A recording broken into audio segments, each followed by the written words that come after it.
my goodness.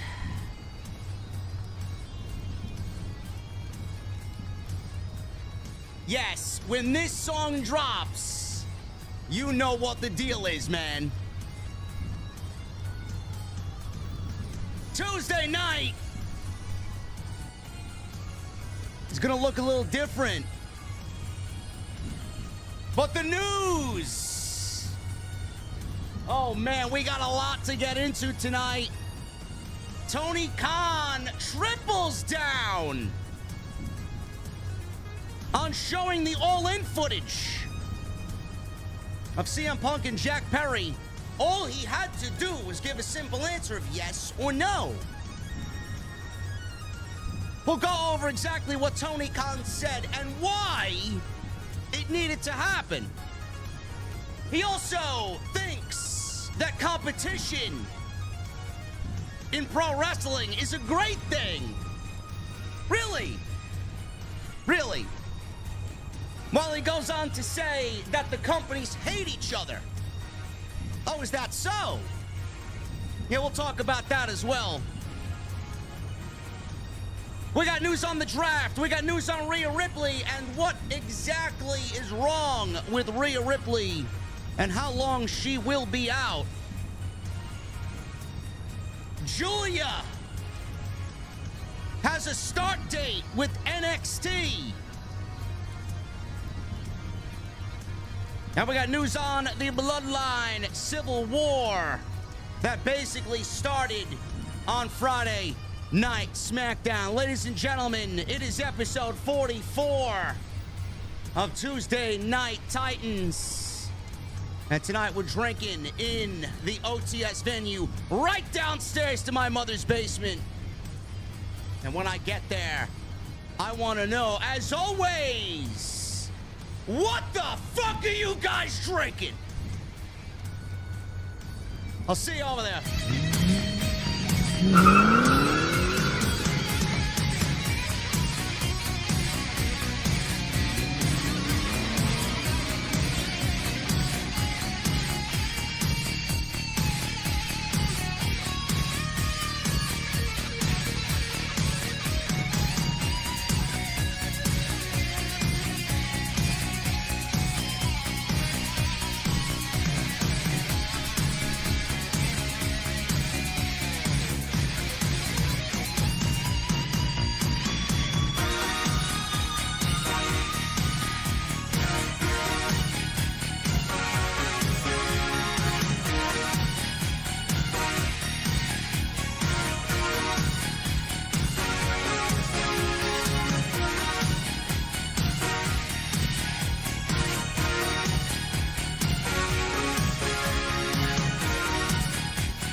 Why has Triple H been so successful?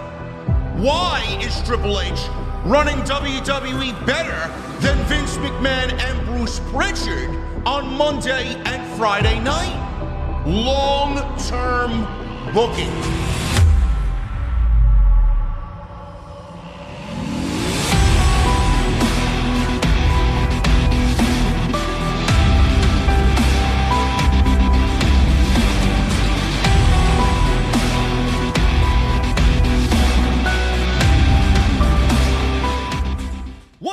Guys, thank you so very much for joining me on Tuesday night. It is episode number 44 of Tuesday Night Titans.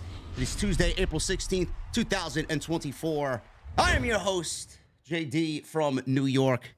As always, coming to you from the OTS venue. Thank you guys so very much for joining me on your Tuesday evenings, wherever you may be. Thank you guys for joining me on this fine evening. Clearly, things look a little different here, man. Things look a little different. I am flying solo tonight, and we will get into all of that. But I want to thank you guys for joining me on episode 44. We got a lot to get into. There's a lot of news. The one thing you guys come here for, first and foremost, is the news and the rumors and the discussion and everything that's going on in the world of professional wrestling. And there's plenty of it. So it is going to be well worth your time.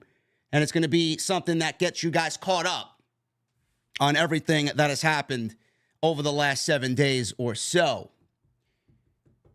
Clearly, Mr. Baydala is not here. And Drew reached out to me on Friday night during SmackDown and said that there was a potential that he might not be able to make the show over an extended period of time. There has been a lot of rumor and a lot of speculation. People are making videos on it like it's some fucking weird conspiracy theory. You know, like the Lizard Men and fucking Bohemian Grove and what happened? What happened with JD? What happened with Andrew? You guys are fucking ridiculous. The amount of people I seen making up some weird, bizarro scenarios was actually the comedy that I actually needed this week.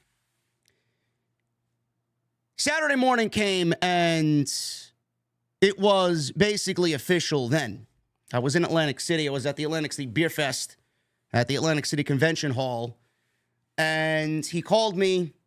Honestly, I'm always open with you guys, always honest with you guys, to put a damper on my day because my work is very serious. My work is very, very important to me. It is me. So when he told me he wasn't going to be a part of the show, I felt like the best thing on the channel is fading away. And I never wanted to do that to you guys. I did not expect it. I got a heads up on Friday, like I said. But then Saturday, it was made official, and I had to go into recovery mode. So, all day Saturday, all day Sunday, it takes me into Monday. I'm coming up with plans. I'm talking to the people closest to me.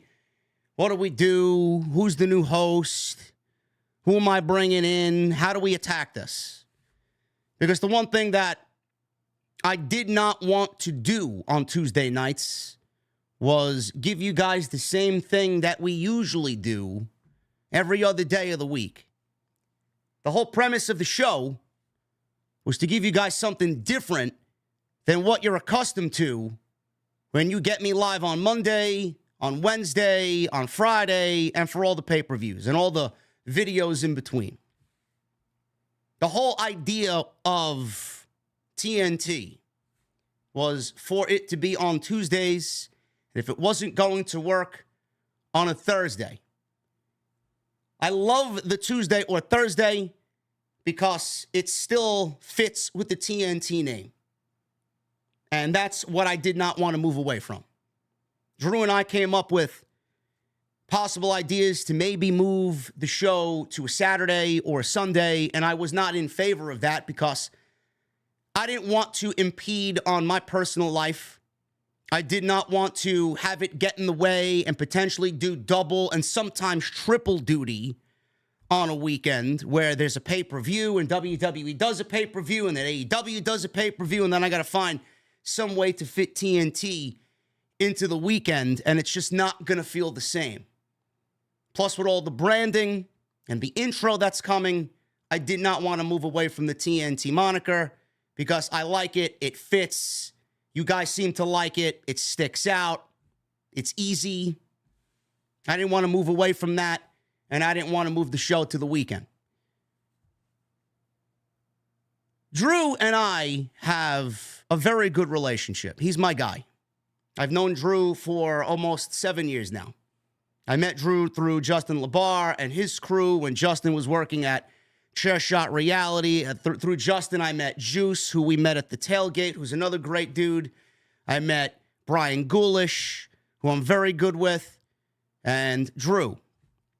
I know a lot of you guys tend to think that Drew is a little pompous and Drew is a shill, and Drew left the show because his contacts in WWE said, don't work with JD. No, none of that. None of that. Oh, you knew what you were getting in bed with, and that's why you realized it wasn't good for him anymore. Drew knew on day one what he was getting involved with. If Drew didn't want to do the show on day one, Drew would have never gone back and forth with me for weeks to come up with a name, a concept, a direction, a logo, spend money on the logo, graphics. I mean, if Drew didn't want to work on the show, he wouldn't have worked on the show from day one. So, no, it has nothing to do with Drew's contacts in WWE. It also has nothing to do with the rant I went on Wednesday, which was actually quite tame than what I usually do or what I used to do. If this was JD of 5 years ago, the rant on Wednesday when they showed the CM Punk footage, I mean, I probably would be sitting here with no fucking voice. And there'd be clips all over social media about how he's yelling and this and that. He's got fucking red face. He's blue in the face, screaming at the top of his lungs. I didn't do none of that. I came prepared with notes. And I was honest and open with you guys about the current product, which I always am. His contacts in AEW didn't give a shit about what I said on Wednesday. They don't give a shit about anything. They don't give a fuck what I say. If they did, then things would be changing. Do they know what I said? Absolutely. And I'm glad they do. Because I'm the only one outside of a handful of people that's actually letting that fucking place know exactly what the fuck is going on. No, it has nothing to do with AEW and his contacts. It has nothing to do with WWE and his contacts. If Drew didn't want to do the show, he wouldn't have done the show in the first place. It has nothing to do with Denise Salcedo and Sean Ross Sapp either. That was the other rumor I seen going around. Oh, JD won't, or Drew doesn't want to work with JD because of the ongoing drama with Denise. And Sapp white knighting all over social media, on social media and in people's spaces, backing up and defending Denise. Sapp reached out to Drew and told him not to work with him.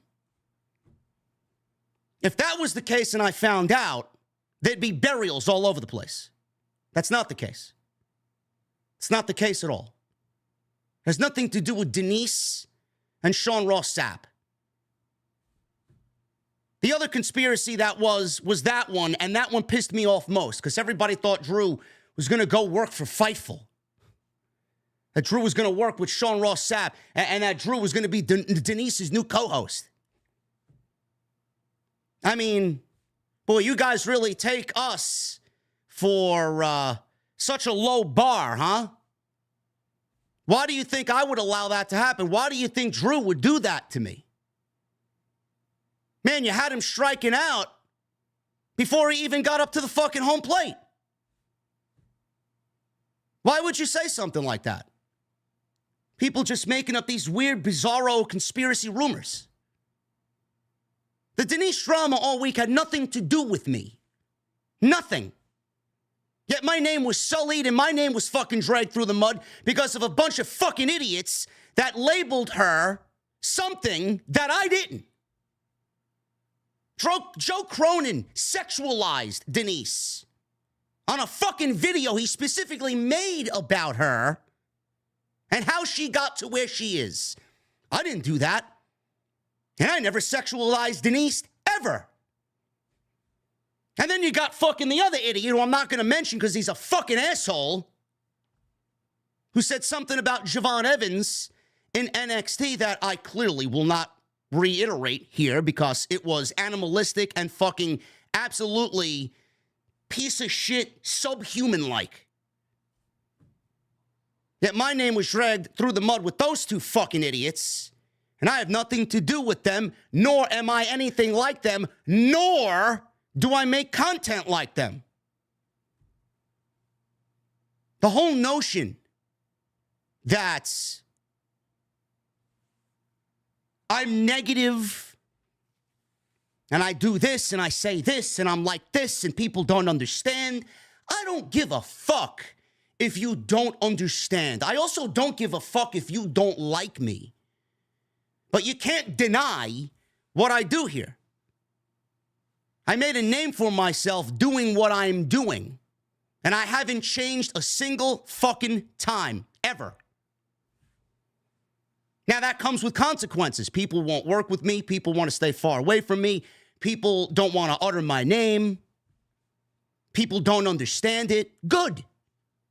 The fact that you don't understand it means to me you can't do what I do. Otherwise, you'd have the audience I do. Oh, he yells too much. I'm sorry. Would you like me to be fucking boring like Denise? Because I could certainly do that. It's one of the reasons why some of the people didn't like Drew on the fucking show, because he was changing me. That wasn't the case. We are in YouTube world. This is about content creation. This is about entertainment. If you guys want to be not entertained, I could certainly give you a fucking list of shows on here in the community that you could go watch and fall asleep to. We're in this for entertainment.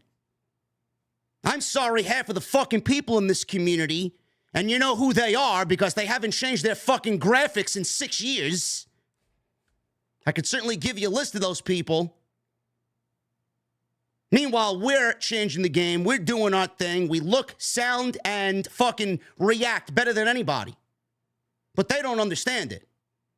I'm changing with the fucking times. I'm growing. These people, they want to blast what we do here, and then they want to throw it back on Drew because, oh, JD, he's too real for Drew. Drew couldn't handle the heat in the fucking kitchen. He had to get out. It had nothing to do with that.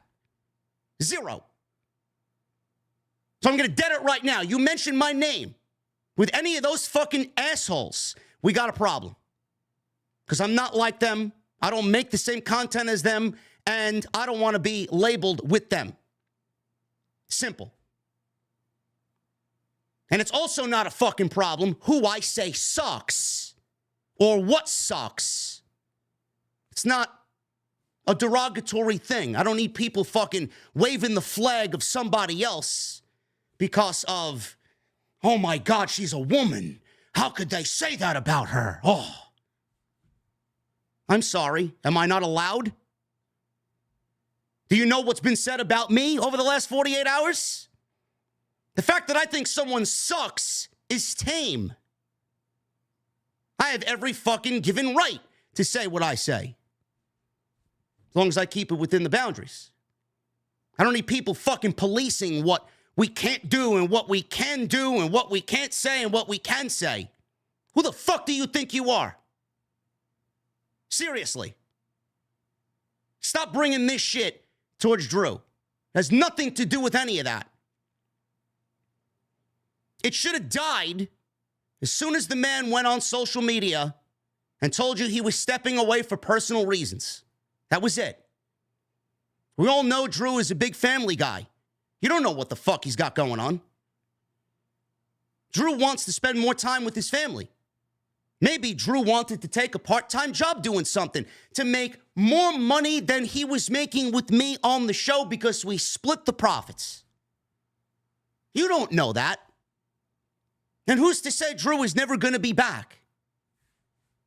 You guys made it seem like some earth-shattering fucking announcement that he was never going to be back again. Meanwhile, we got plans in the works for him to be up here for Forbidden Door, and we may do the whole round of AEW.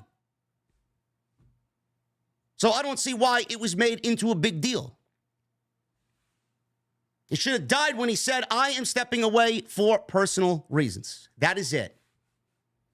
So I didn't really appreciate all the fucking conspiracy theories and all the bullshit aimed at him. And then obviously it comes back to me and then he's questioning me. Because I'm going to be honest with you guys. I thought at one stage of this entire weekend, I thought he was stepping away because he didn't want to work with me because someone said something to him and he couldn't handle it anymore. I'm not going to bullshit you.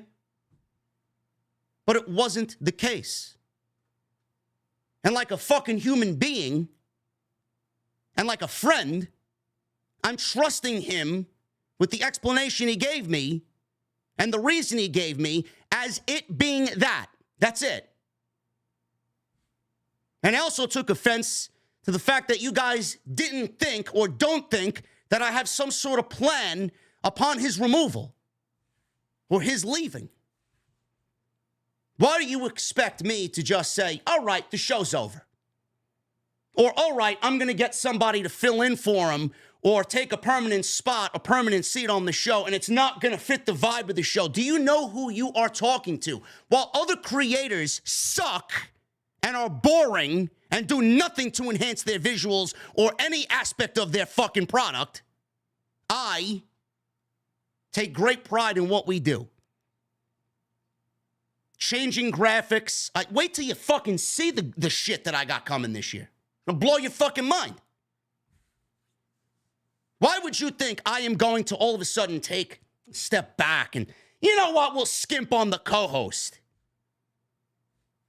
The whole idea of the show was born from New York City sports talk. Opie and Anthony, Mike and the Mad Dog, debate.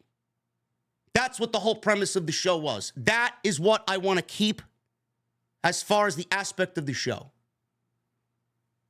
So that's exactly what you're going to get. You're not getting anything else than that, because that's the vision. And I want to keep that vision. Otherwise, it's going to feel the same like everything else that I do. We also take influence from Pat McAfee and shows like that. First Take, ESPN-like shows, Stephen A. Smith. That's what we want. We want debate. I'm not going to find somebody who is going to agree with everything that I do and everything that I say. Everybody that I reached out to, the first thing that I told them is, I don't want you to agree on half of the shit that I give you. I want debate. That's the whole premise of the show. So I don't understand why you guys would not trust me in the quality department when it comes to filling the shoes that Drew is leaving by his absence. Trust me. There is a plan. Speaking of the plan, clearly I'm solo tonight. I will be doing the show solo like we usually do. We're going to go back to what we used to do when I was doing off the script. Solo on Sundays. The plan is for the next, I would say, 3 weeks, maybe 3 weeks, to have revolving guest hosts. I have reached out to several people. And I want to say I thank everybody. I mean, the support was fucking unbelievable. My DMs were fucking flooded with people. The thing is, guys, I love everybody that showed excitement and support for the show. I really do. That will never get lost in anything that I do. It will never go unnoticed. I read every single fucking message, from DM to tweet to email to Instagram message. I read them all. And I listened to everything that you guys sent me as far as clips and resumes and shit for me to watch, for me to critique, to choose a new host. It all goes back to the quality. I can't just take anybody without an already established platform. Unless you're coming from WFAN or ESPN or CBS Sports or somewhere, and you don't have a platform on YouTube, maybe I would consider your name into the hat. I love my fans, but let's be real, guys. The quality of the show cannot be given to somebody who has no platform, that has no presence, that has no name, that has no social media influence. I can't do that. I can't. And I'm only being honest with everybody that sent me resumes and clips and whatever the fuck you guys sent me. I listened to them all. I can't do it. I can't do it. I reached out to creators in the space. Now, clearly, people won't work with me for one reason or another, whether they're jealous, whether they won't risk their reputation, or risk what they've built because I'm such a negative person. Meanwhile, Drew, who, this fucking guy shows up to shows wearing a fucking, he used to do shows in his home wearing a fucking suit in front of 50 fucking people. That's the type of guy we're talking about here. This guy's got contacts in both AEW and WWE, and I trust him with what he brought to the table, and he trusts me. Yet, you guys want me to take somebody right off the fucking street. I can't do it. I can't do that. Meanwhile, this guy's got all the connects, and he still opted to work with me, knowing exactly what people might think.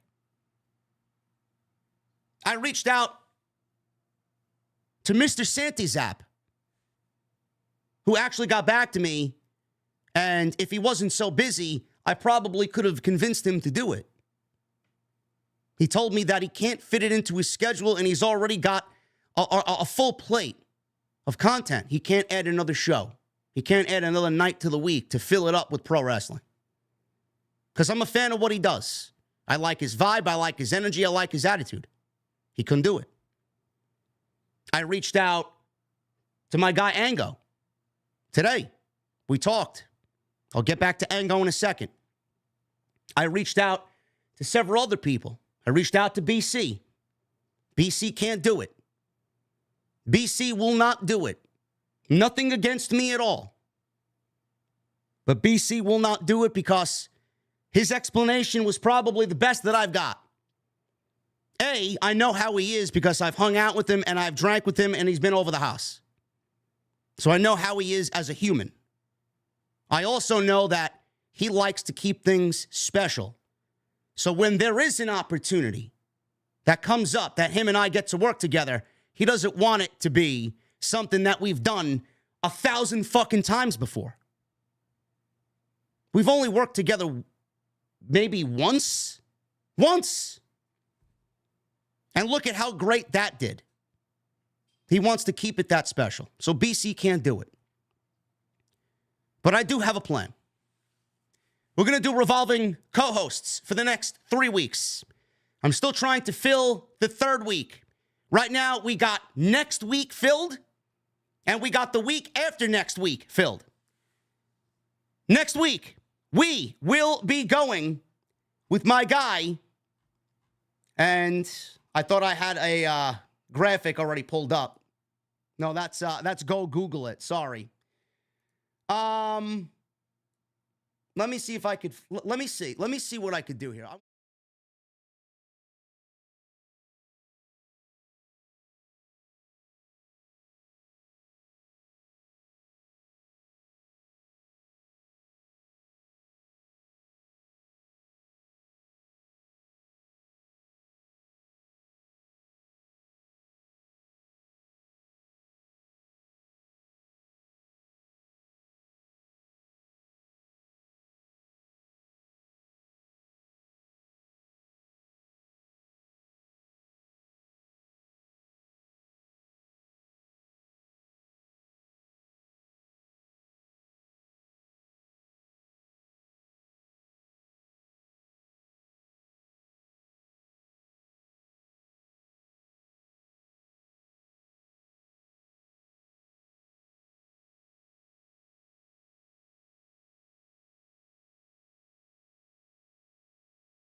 Next Tuesday, we will be going with Ango.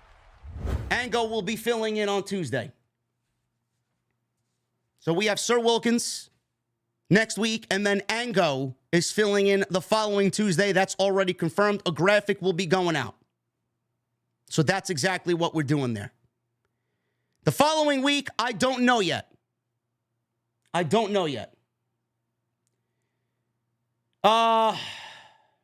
Can you guys see? Now you can hear me. I just fucked up Wilkins' introduction, huh? There you go. Let me see if I... There you go. There you go. Do you hear me now? There you go. Sorry.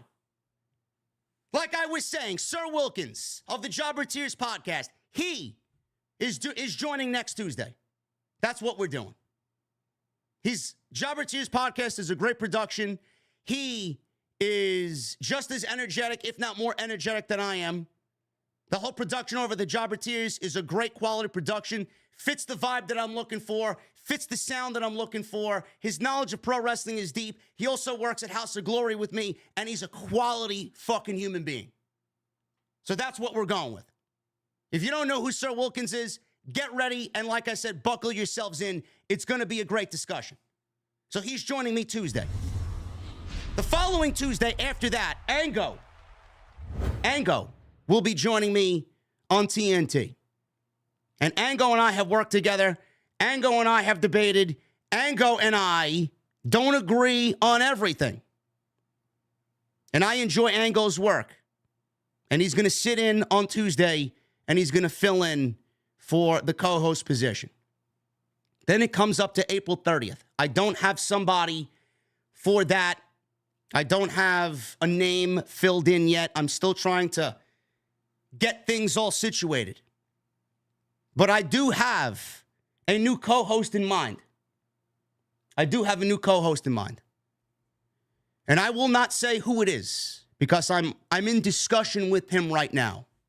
And I respect him too much to put his name out there as a potential. I respect him too much to get a graphic made for him and blast it all over the place. I want to be sure that he is ready to go to work.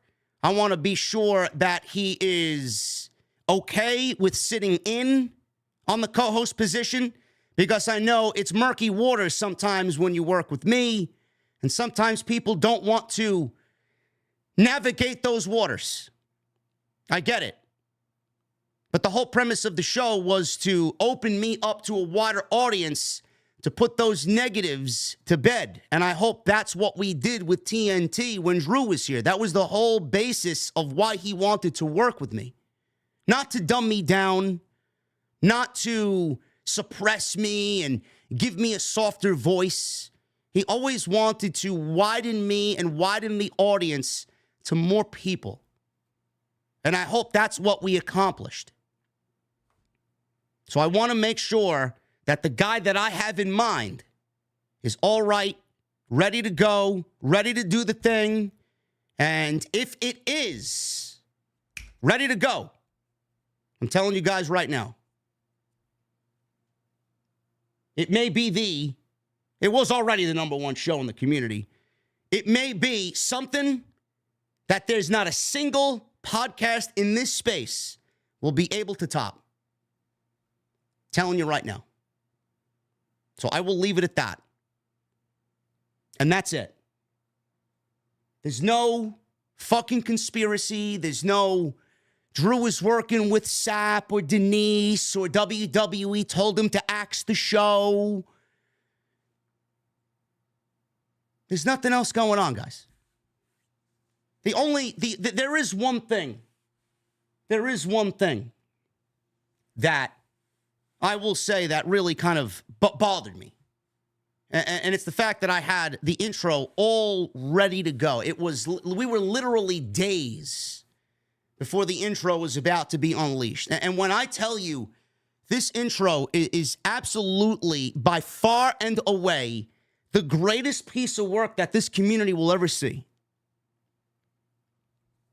I had to put a stop to that because with Drew gone, I didn't want to leave his likeness in the intro to the podcast. Because I don't know if he was coming back. I don't know how long he was going to be away. I don't know if he wanted to do it again. I had to make an executive decision. I had to remove that I had to tell Deviate, had to tell my team to remove that from the intro. Which has now cost me more money to get that removed on top of what I was already paying them. And it's going to be another several weeks before it even sees the light of day because they have to go back and remove, and they have to go back and edit, and they have to go back and do what they need to do. And the rendering process, I mean, it is absolutely a daunting task for this specific intro. So I'm actually kind of saddened because the intro that we were getting is not going to be the way that I had already envisioned it with him on the show. Now it's got to be changed and altered. So I got to go back and do that. So that was a little disheartening, honestly. But TNT will roll on. We will be fine. Drew and I are good. Him and I will continue to work together when we see the opportunity to do so. And you guys get an opportunity to see me and get an opportunity for you guys to learn as well who else is out there. You might not know who Wilkins is. You might not know what his podcast is or what he does. You might not know who Ango is. So you guys get the opportunity, just like I do, to work with these guys. You guys get an opportunity to get some new creators into your rotation. And that's all I will say on that. It's not as big of a deal as people made it out to be. But this negative stigma about me in the community, lumping me with these other people, that's something I will not stand for at all. Ever. And if I see anybody, if I hear anybody, if you guys see or hear anybody, let me know. Because what we do here is not like that. Ever. The white knighting in this community, the social police on social media in this community, they make me physically ill. Who the fuck do you think you are? You're just as big of a fucking nobody as I am. We just coincidentally do the same thing, and I do it better than anybody. And if you don't like it, and you don't understand it, and you don't understand why I sit here on a random Wednesday night last week with 9,000 fucking people watching me, then that's your fucking problem. That's a you problem.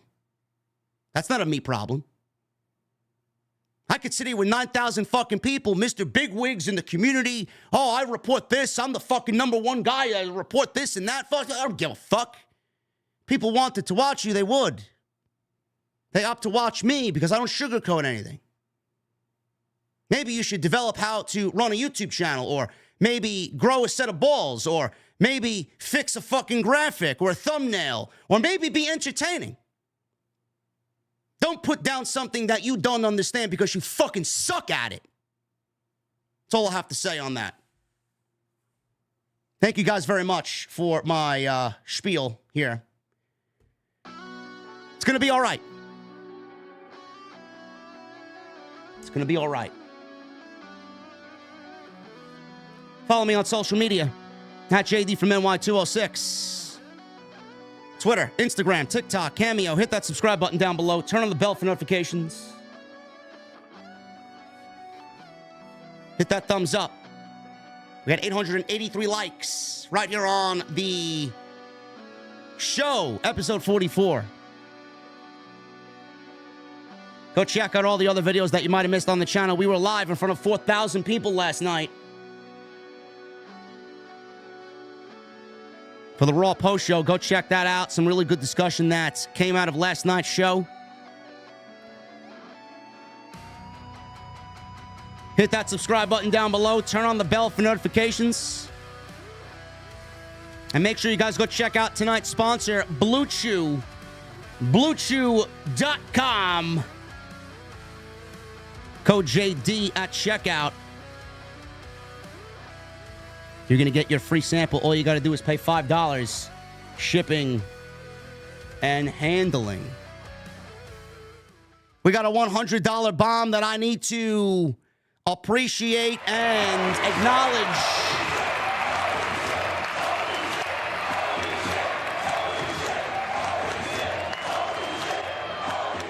David M with a 99 super chat. Is it Vince McMahon? Is this why he has been cashing out all his stock?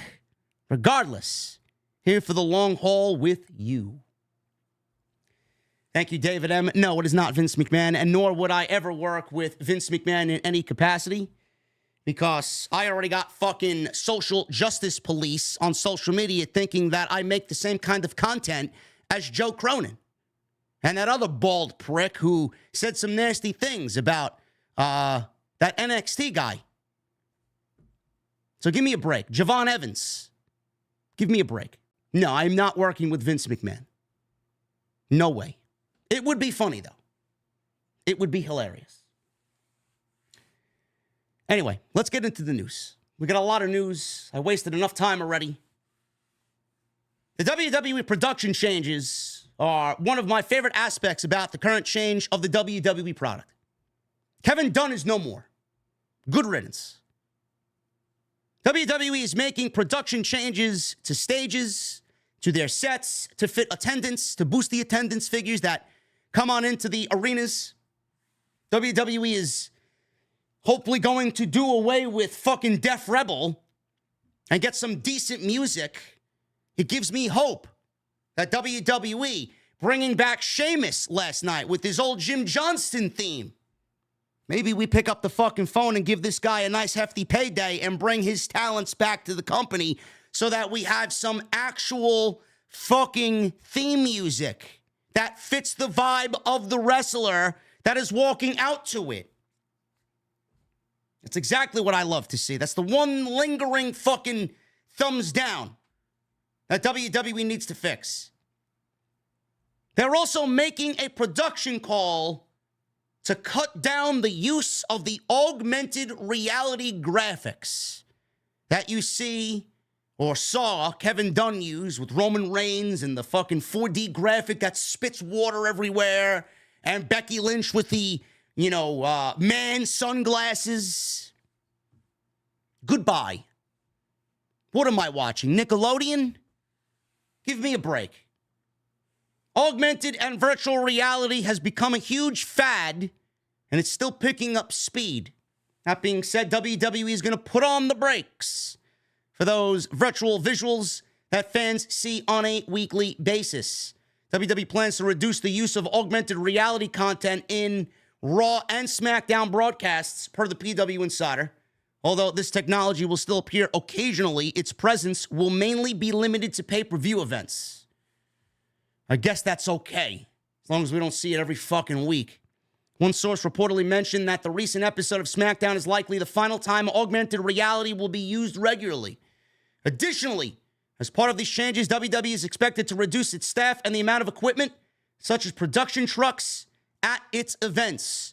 This change marks a shift from its previous frequent integration into weekly programming, indicating a new strategic approach to the use of augmented reality in WWE broadcasts.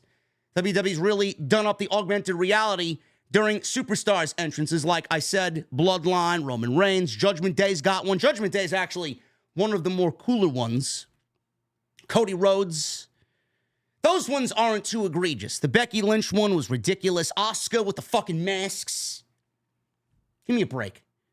Other superstars like Becky Lynch may also see their augmented reality effects nixed with this move. Thank God. The company has already stopped using some. Drew McIntyre no longer carries around Angela, the sword, so he doesn't get a big AR sword anymore. You want swords? Go play fucking Zelda. Fire up your Switch. As Endeavor shifts WWE into whatever the new era of the company looks like, augmented reality will become a rarity. This might bring more realistic aspects to the product as things appear to have a real fight feel rather than a spectacle for every single entrance. Goodbye. I have nothing more to say than goodbye. The more we could weed out Kevin Dunn and his fucking large two front teeth, goodbye. Love it. WWE's gone more sports-like presentation, the camera angles. I mean, did you guys see the camera angles last night for Sami Zayn and Jey Uso? That's the shit I love to see, man. To see that firsthand POV from the camera, walking in from the concessions to the mezzanine to the stage to the crowd. I mean, I love it. From Guilia, not even from Guilia, from all the way in the backstage, walking through the backstage, through Guilia, you get to see where Triple H is working his magic. I love it. Kind of breaks down that fourth wall that Vince never wanted us to fucking peek behind. It's a great change. And it's actually made AEW step up because you see AEW doing some of the same things. That long, drawn camera shot from down the aisleway, and then they pan around the ring. I love it. You never used to see that. It's always been so simple. AEW's even taken a step further. They got that high-angle camera shot sometimes. Instead of the heart camera that we are accustomed to seeing, got that high-angle shot that like oversees the ring. I like that. I don't like it all the time. because I'm not a guy that likes change. But something like that, something subtle, something that gives it a different taste, I love it. WWE's also making a permanent production change as far as the sets. This includes the use of special stage sets to accommodate larger crowds in the arena. WWE's been using minimal stage sets at bigger events such as TV and PLEs, including this past Monday night for the Raw After Mania at the Wells Fargo Center. I loved that. They used it for Backlash in Puerto Rico, Money in the Bank, Survivor Series, and other events.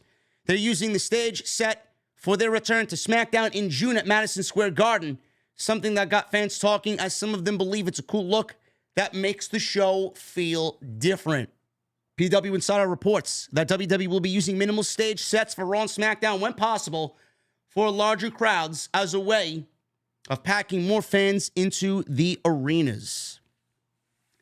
WWE on the Raw After Mania from the Wells Fargo Center, they didn't even have a big screen because they wanted to fit as many people. I think there was like almost 20,800 people in the Wells Fargo Arena for the Raw After Mania. They didn't have any screens. And when Triple H put that beautiful video package about Cody Rhodes on in front of the live audience, they had TVs around the ring. It was like I'm watching fucking Mankind vs. The Undertaker inside the Boiler Room at SummerSlam. So they got these TVs around. Obviously got the big screens above the ring on the top of the arena. But there was no big screen. So they made enough room for more people, more money, more revenue. It's always a good look. I always was a fan of the simpler set designs. Nothing too big, nothing too fancy. You know, obviously with their colors and the modern graphics and the fucking 4D. And, you know, I like that stuff. The LED screens. I like that stuff. But when you go back to doing simpler and going back to a time when it was like that when I was watching WWF back in the 90s, I always appreciate that. I think Solomonster said something along the lines of he appreciates that too. And back in the 90s, I remember, because it's one of my favorite pay-per-views ever, the 1993 King of the Ring, WWE had that entrance ramp, or not really a ramp, an aisleway, that had the doorway, and you come out from Guilia. There was no big screen, but there was a mini screen, a mini pixelated screen with the wrestlers' logos that showed up in the aisleway. If WWE did something like that, and he mentioned that on his show this past week, if you do something like that, that may actually work in WWE's favor to not really have to put up a screen and then limit the amount of seats that they have to take away. So I like that idea, man. The simpler stage designs, the minimal stage sets, the better. But I know a lot of people have been like, oh, I want the fist back on SmackDown. Oh, I want, a stage set for a SummerSlam or a Survivor Series that's specific to that event. WWE doesn't give a shit. All they care about is how many more butts they can put in the seats. That's it. Simpler is best. The only thing you're going to get is some large-scale production for WrestleMania, and that is it. Plus, it saves the company money on not doing something like that. So I like it. I think it works. I think WWE moving forward is probably going to do that more, and I'm okay with it. Speaking of major events, the Royal Rumble. Milwaukee is hoping to get the Royal Rumble in 2026. CBS 58 reported this week that Milwaukee leaders have been in talks with WWE and are pitching them about bringing a Royal Rumble to American Family Field, the home of the Milwaukee Brewers. Now, what are the Brewers doing this year? Are they doing good? Let me shut my mouth before the Braves lose tonight against the Astros. The earliest the Royal Rumble could take place in Milwaukee is 2026, when scheduled renovations that would allow American Family Field to be used in the winter would be completed. The Royal Rumble is held in late January every year. American Family Field has a retractable roof. The winterization project will allow the venue to maintain a 70-degree temperature year-round. A source who asked not to be identified because they did not want to share too much about the conversations said city and state representatives met with WWE officials in Philadelphia last weekend during the company's biggest annual event, WrestleMania.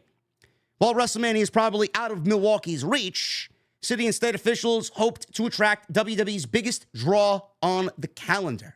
The most recent WWE pay-per-view, or PLE, to be held in Milwaukee was Fastlane in 2017, and Tropicana Field in St. Petersburg, Florida, hosted this year's Royal Rumble. I will not be attending the Royal Rumble in Milwaukee. I don't find it to be a destination, no matter what the field is going to be, no matter how hot the field is going to be. 70 degrees. Oh, man. That's great. I wish I had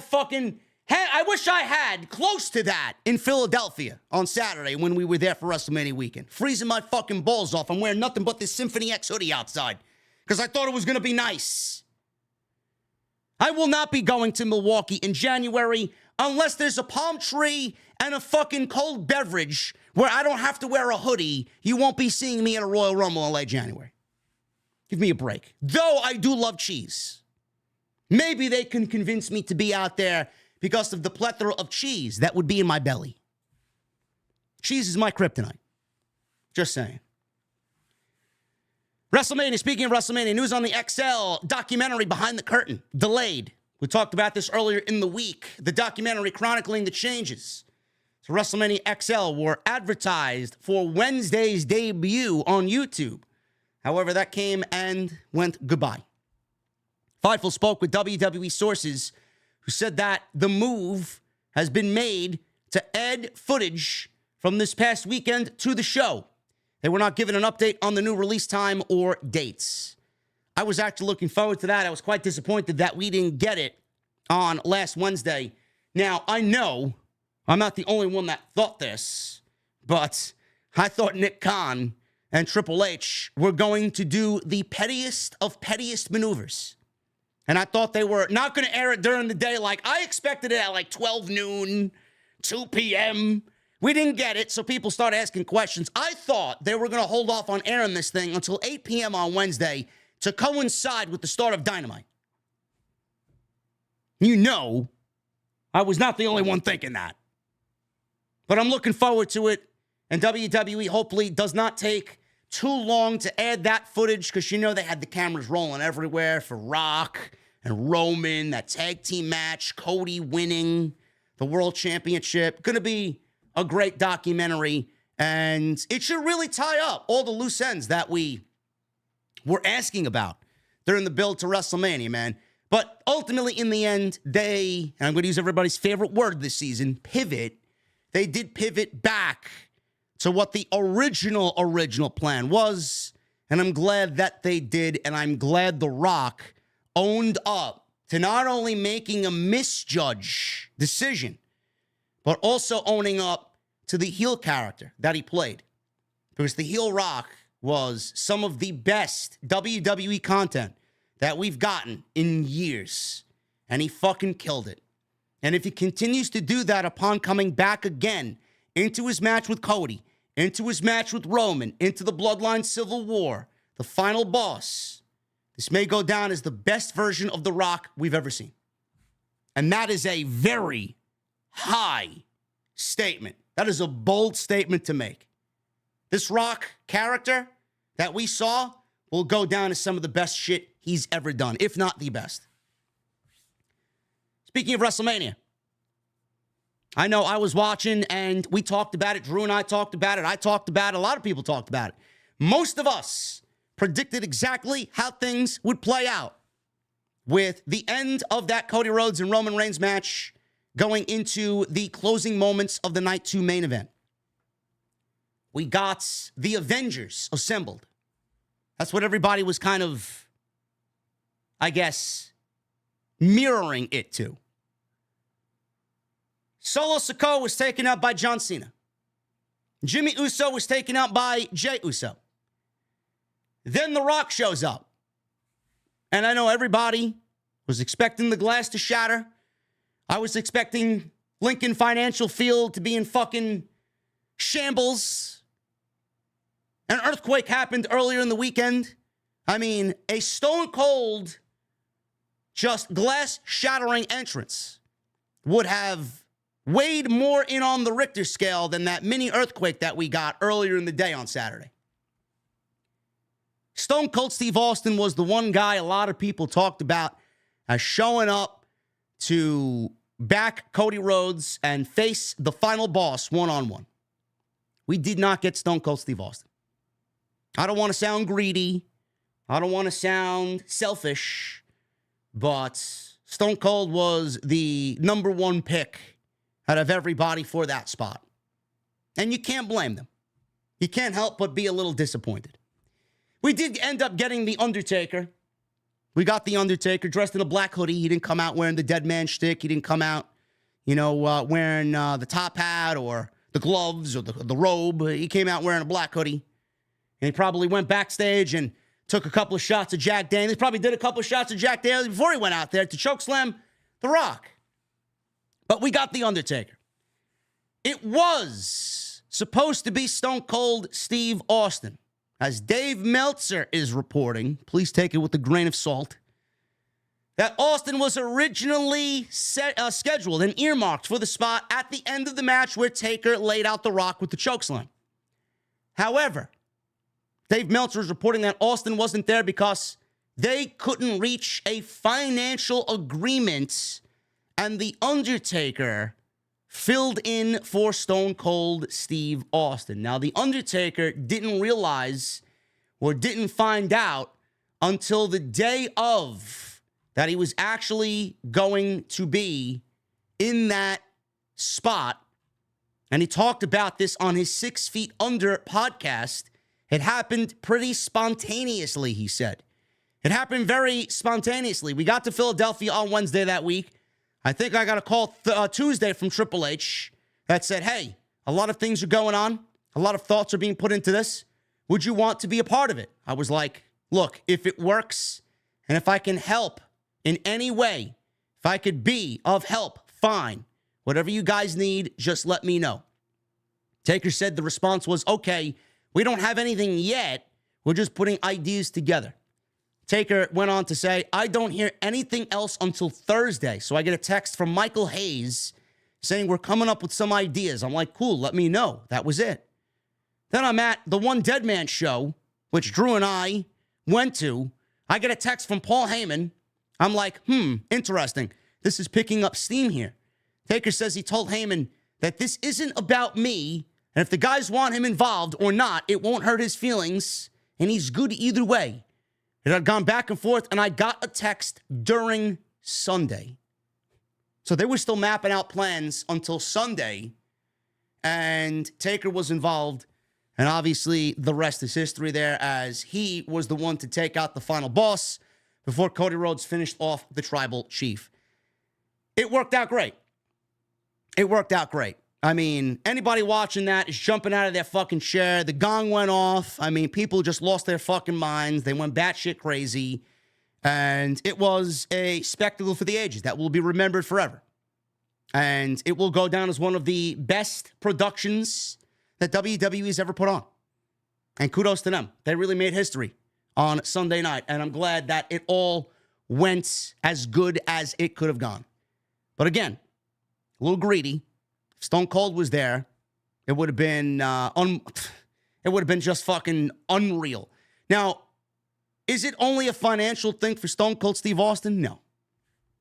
I don't think so. You know, who knows? A lot of people make these posts and run wild with this fucking blank speculation. Money is everything. Money is everything. Is WWE going to skimp on getting Stone Cold Steve Austin to be a part of this? I don't think so. I don't know why they would. But is it only financially driven? No. I don't think so. You know, who knows? Maybe Stone Cold Steve Austin doesn't want to get on a plane. Maybe he doesn't want to travel. Maybe the last time he did it in Texas was a couple hour drives, a few hour drive to AT&T Stadium to wrestle Kevin Owens. And then after the show, he can go back home. Go hit the road the next day and show up and do whatever he's got to do. He stunned who? Pat McAfee and Austin Theory and Vince McMahon. And everybody went home happy. Maybe he didn't want to get on a plane. Some people were telling me, you know, he travels with his dogs. Maybe he didn't want to take his dogs on a plane to travel to Philadelphia. Maybe he didn't want to go into the fucking freezing cold of Philadelphia. He's got every right to not want to do that. Or maybe, and this is the excuse that I gave, which, I mean, if I heard it was part of the reason, I wouldn't be surprised. Maybe Stone Cold didn't want to do something that just was that. Maybe Stone Cold wants to come back for something more. Maybe he asked, well, is that it? Is there anything that it's leading to? Is there anything that's coming after? Because if there are plans for me after and it leads to something, then maybe I would be interested. But there wasn't. He would have been used for one stunner, and that was it. Maybe he didn't feel like it was worth it. The WWE's got so much history. They could have called upon anybody to fill in that spot, and luckily they had The Undertaker, who was already there, and he fits in like a glove because he's been battling the Anoa'i family for his entire fucking life. So it's not like it didn't work. It's not like it didn't make sense. It's just Stone Cold and The Rock and their epic rivalry. Clearly, it would have been a huge payoff there for the 40th anniversary of WrestleMania, but I don't think anybody's going to be complaining because it was a huge production, and I loved it. WWE Draft. We got the WWE Draft coming up at the end of the month. I'm excited about the draft because this specifically is the first draft that Triple H is a part of that he will be running 100% of the way. Not 75, not 50, not 0, like it was last year. Oh, but JD, Triple H was the head of content creation or whatever the fuck his title is. COO, Chief Operating Officer. Sure thing. If you still believe that, you're obviously paying for the wrong fucking information. Maybe you should be giving your money to the homeless or some fucking pet shelter somewhere. Stop paying these hacks for fucking bullshit news. WWE was being run by Vince and Vince only going into last year's draft. There are some people that think, Rhonda, that Vince is still running the show in secret. I wouldn't go that far, but who knows? Bruce is still there. We got news on the WWE Draft. At the end of the month, it will be happening. Now, there are a few questions over how the draft is going to differ from years prior. NXT. NXT will be included in this year's draft. They're not shying away from it. It's not a maybe. It's not a, hey, we'll see, man. Maybe we'll get to the day of the draft and maybe NXT will be a part of the draft. No.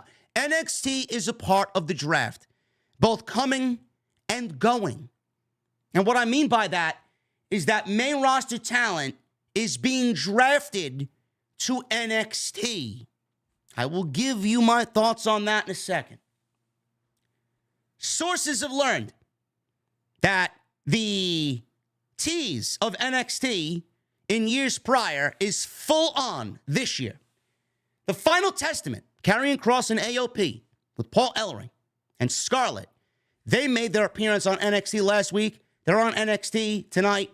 Ivar is on NXT. He was on this past Tuesday's edition of NXT, setting the stage for other main roster stars to make the jump during the event as part of a renewed focus on making NXT the third brand of WWE once again. Now, Fightful has been told that the next 2 weeks of WWE programming for NXT on Tuesday will focus on the draft in the lead up to their spring break-in as they have this special event coming up. Now, as far as what is NXT talent and what they could expect coming up in the draft, Fightful spoke with several talent who have been told by Shawn Michaels this week that he isn't sure who will be brought up from NXT in the draft. However, Carmelo Hayes and Ilya Dragunov, who is still the current NXT champion, are said to be a lock for Raw or SmackDown in the draft. Roxanne Perez, who's the NXT Women's Champion, her status for the draft remains up in the air despite being on the Raw after Mania. Tony D'Angelo's name and the family have been brought up. Baron Corbin has been discussed about a call-up to either Raw or SmackDown. Fightful also learned that the timing of the WWE Draft isn't coincidental. WWE planned it for the week of the NFL Draft to capitalize on draft fever, as they have in the past. This is obviously a Nick Khan thing. When we asked, says Fightful, if there will be a hard, fast rule set regarding the draft or more lenience. They were told that input would be accepted from media partners, specifically their upcoming partners in CW and Netflix. However, one WWE source said that Netflix and the deal, closer to next year's draft might affect what the WWE does because of Netflix, but this year it won't be something that they have to worry about. Now, the rumor is Cody is going to go to SmackDown. I don't know if that's the case. I think WWE, with Raw being positioned as the A show, I do think that WWE is going to keep Cody on Raw. I know he said some farewells on Raw last night, that it could be the last time we see him on Monday. I don't think Cody's going anywhere. If he moves to SmackDown, I would be very surprised, unless they don't care this year and then they just flip him next year when they do the draft next April after WrestleMania 41 and they flip him back to Monday Night Raw when they're already established on Netflix. I don't know.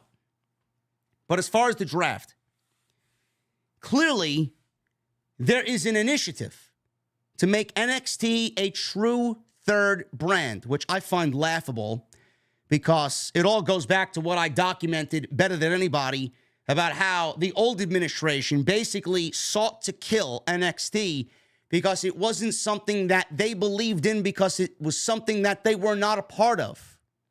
Vince may have signed the checks, Vince may have been the CEO, but Triple H and everything that was going on there with Black and Gold, you can blame the pandemic, you can blame this, you can blame that. I blame Vince. Vince and his administration killed NXT.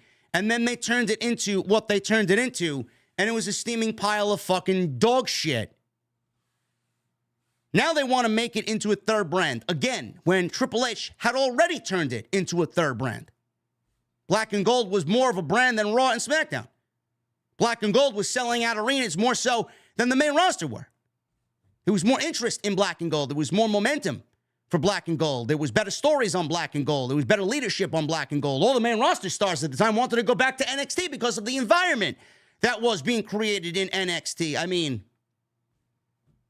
that's why I find it very bizarre how people still today want Vince McMahon back or blast Paul Levesque for not being as good as everybody says he is. I'm sorry, do you know where we came from? Do you know who was previously in charge? Was his name Vince McMahon or was it somebody else? I'm confused. WWE is looking to make NXT into a viable third brand. There is speculation, and Drew and I talked about this several weeks ago. Monday Night Raw will be the A show. They will remain on Monday, even though they are marketing WWE Raw, not Monday Night Raw. Drew thinks that SmackDown will be moving to USA Network and off Friday night. He believes, and this is just a prediction, that SmackDown will be moving to Tuesdays. So we'll have Raw on Monday, SmackDown on USA Tuesday. Raw on Netflix Monday, SmackDown on USA Tuesday. Where does NXT fit? Where does NXT fit? Because NXT right now is on Tuesdays. If they move SmackDown to Tuesdays, could NXT take over the SmackDown spot on Friday on CW? Possibly. But the line of thinking is WWE wants to streamline from one show to the next show to the next show, from one city to the next city to the NXT Performance Center. They want everybody grounded from city to city, and then obviously still with the WWE Performance Center being the home of NXT. Imagine WWE making NXT into a viable third brand with main roster talent regularly on the show now via the draft. You know that they're going for AEW's jugular. There is a huge possibility that WWE could move NXT to Wednesday nights, and this draft may be a glimpse into what WWE does. It's going to be very interesting to see how they load up NXT, because that CW deal goes into effect this year. This is it. Come NXT in the fall, we're going to get NXT on CW. I don't know. Or is it January? I think it might be. It's definitely in the fourth quarter. It's going to be very interesting to see how they load up NXT. There is a huge possibility that NXT could move to Wednesday nights again to compete with AEW Dynamite. And you know WWE would be all over that. Now, as far as the draft, Carmelo Hayes and Ilya Dragunov, I'm happy that those guys are getting called up. They are more than ready. I mean, Dragunov doesn't even fit the brand down there. I don't know who they're going to have him drop the title to. It could be Trick Williams. Could be Dijak. He's my choice. I mean, look at the work Dijak's done. Dijak is fucking phenomenal. Trick Williams, they're so high on Trick Williams, they may just give him the championship. I don't know. I don't know what they do. Tony D'Angelo, I believe, is ready. He's somebody I watched from that first episode of NXT 2.0. Fell in love with the guy, fell in love with the gimmick. I mean, I'm a little biased because he's a paisan. But I like Tony D's gimmick. I think it fits on the main roster. That's exactly what I want to see. Some nice character work, some nice character development. Bring it to the main roster. Not everybody's character is going to work down there. He, fortunately, has a good one. And I do think that it would translate to the main roster. And he's a great wrestler. Great wrestler. Great look. Great promo. Very high on Tony D. Roxanne Perez. She just won the championship. I don't think it's a foregone conclusion that Roxanne Perez is getting called up. I think it's about time she gets called up. She's 22 years old, 23 years old, however old she is. I know she just won the championship, but with Rhea Ripley going down, I think WWE needs to make some solid moves, especially for the women's division. And Roxanne Perez would fit that and fill that void until Rhea Ripley gets back, which I'll talk about in a little bit. And they're only going to add Giulia. So what's the big deal? Giulia is going to debut this summer in NXT. So calling up a Roxanne Perez, not going to be that big of a deal. Not going to be some huge loss. But WWE needs to do one thing and one thing only with this draft. They need to really focus in on two things, actually. Focus in on the tag team divisions and the women's division. SmackDown right now heavily outweighs Monday Night Raw. I don't know what they do. This is why I'm so invested in what Triple H does. I know and I trust he will make it right. But that Monday Night Raw women's division is a little just scarce for my liking. Liv Morgan, Becky Lynch, Nia Jax, and that is it. Rhea Ripley went down with an injury, and those are the only three contenders on that show that even have a fucking say in holding the Women's World Championship. There's nobody else on that show. Nobody. So how are they going to fill that division? How are they going to fill that void? SmackDown has a loaded women's division. Stratton, Naomi, Bianca, Io, Kyrie, Asuka, Bayley, Charlotte, Jade. I mean, holy shit. It's like you're not even watching WWE Women's Wrestling on Monday. It's all on Friday. Yeah, they gotta balance that out. They gotta even that out a little bit more. Who gets called up? I don't know. Who moves from the main roster to NXT? I mean, I'm vouching for Maxine Dupree to get called back down. That's where she belongs. Maybe an Indy Hartwell back down there. Maybe a Candice LeRae back down there. These women have done nothing. Piper Niven back down there. The women's division on the main roster needs to look like a vibe. There's too many non-factors that WWE is just not going to push on the main roster. NXT would be a great spot for those women. And the tag team division, again, I don't know why we need two sets of... I just don't get it. I don't know why we need two sets of championships. I've been saying this since 2016. Why do we need two sets of titles? They don't have enough tag teams in one division to call it a division. You're going to get rematches. You're going to get more of these matches happening. You're going to get singles matches coming out of these tag teams against other tag teams in singles matches. I don't know why the women's sets of tag team titles have a different set of rules than the men's tag team titles. All we needed was one universal, undisputed WWE tag team title. And here we are, again, fucking around with two divisions. WWE unveiled the new World Tag Team titles in their new direction for the titles. All the Raw titles are the World title. The WWE titles are all on SmackDown. Great. That doesn't mean you have enough teams to call it a division. You never did. The other thing I hope that they really rectify is they had this banter back and forth between Adam Pearce and Nick Aldis. Oh, I signed Braun Breaker. Oh, I signed Jade Cargill. All right.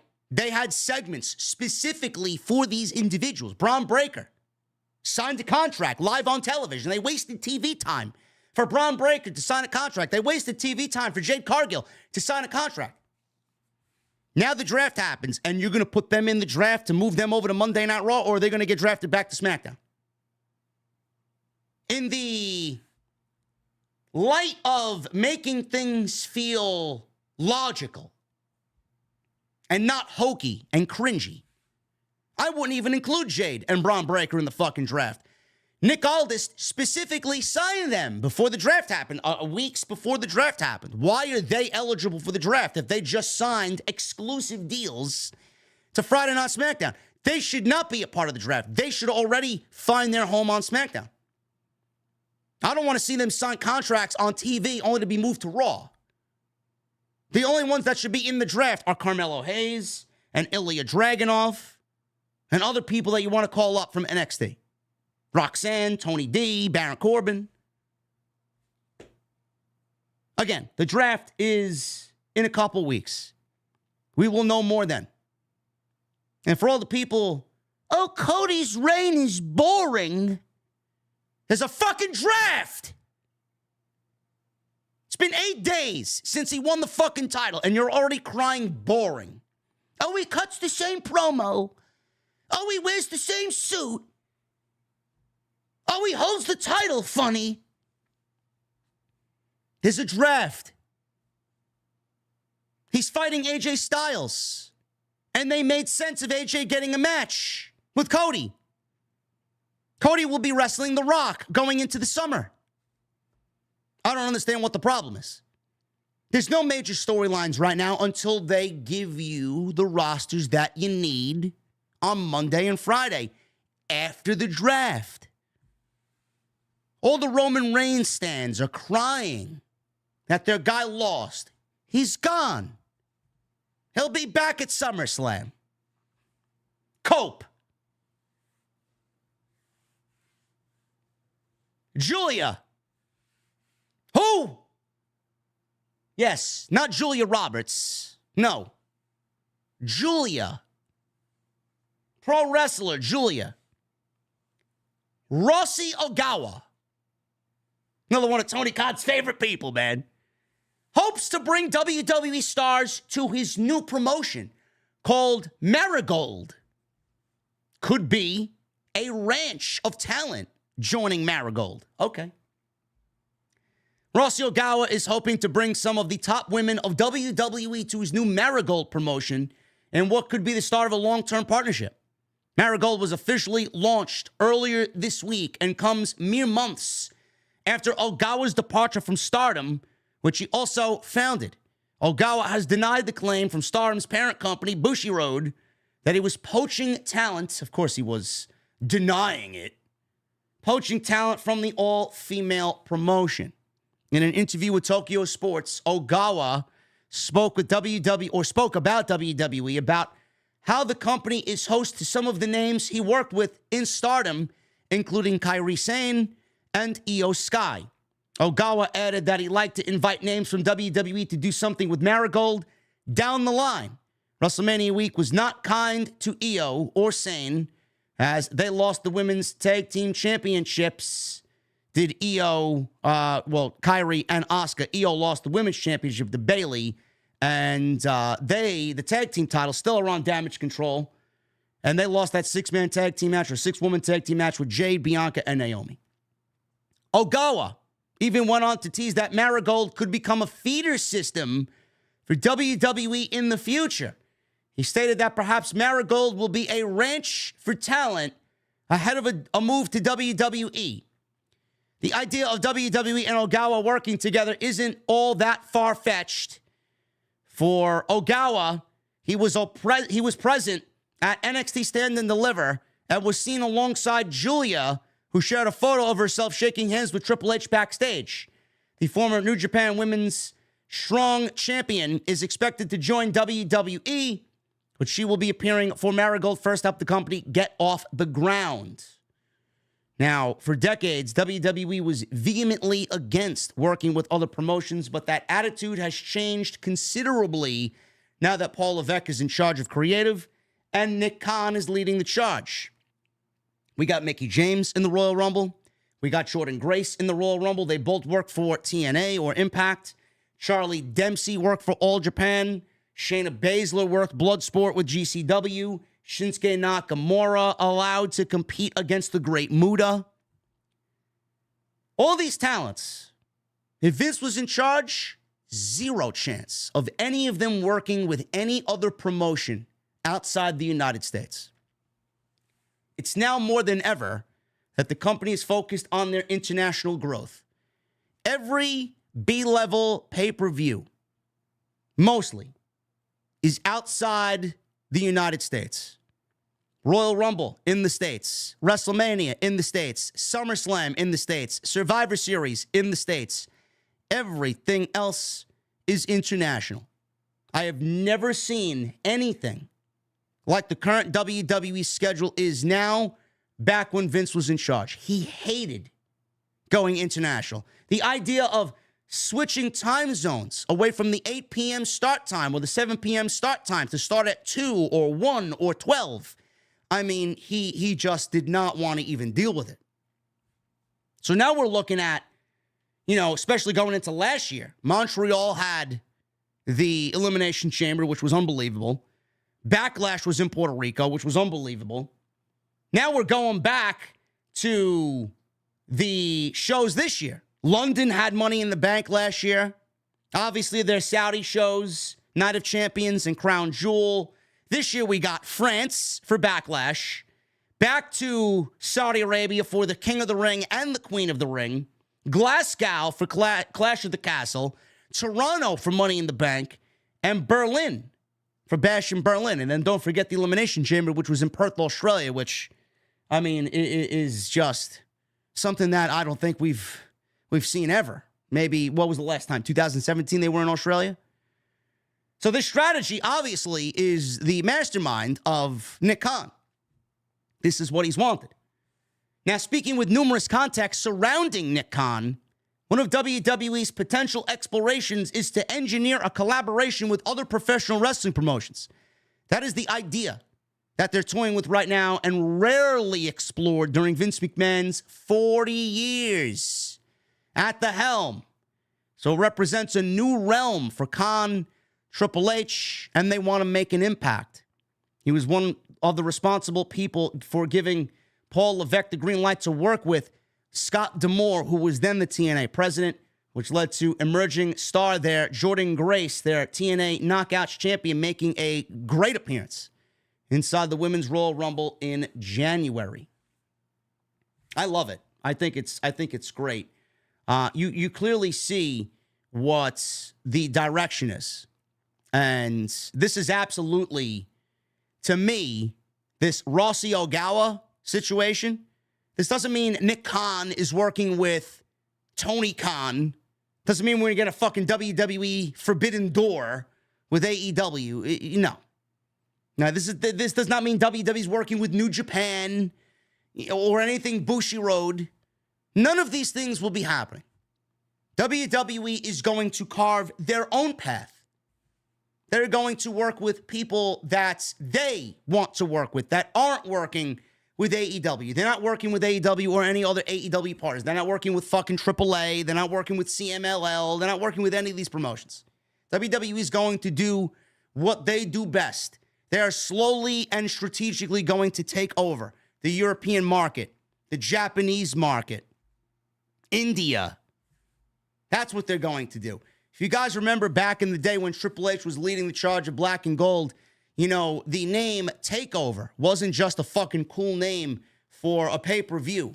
TakeOver New York, TakeOver New Orleans, TakeOver Orlando. No, it wasn't just some cool fucking name.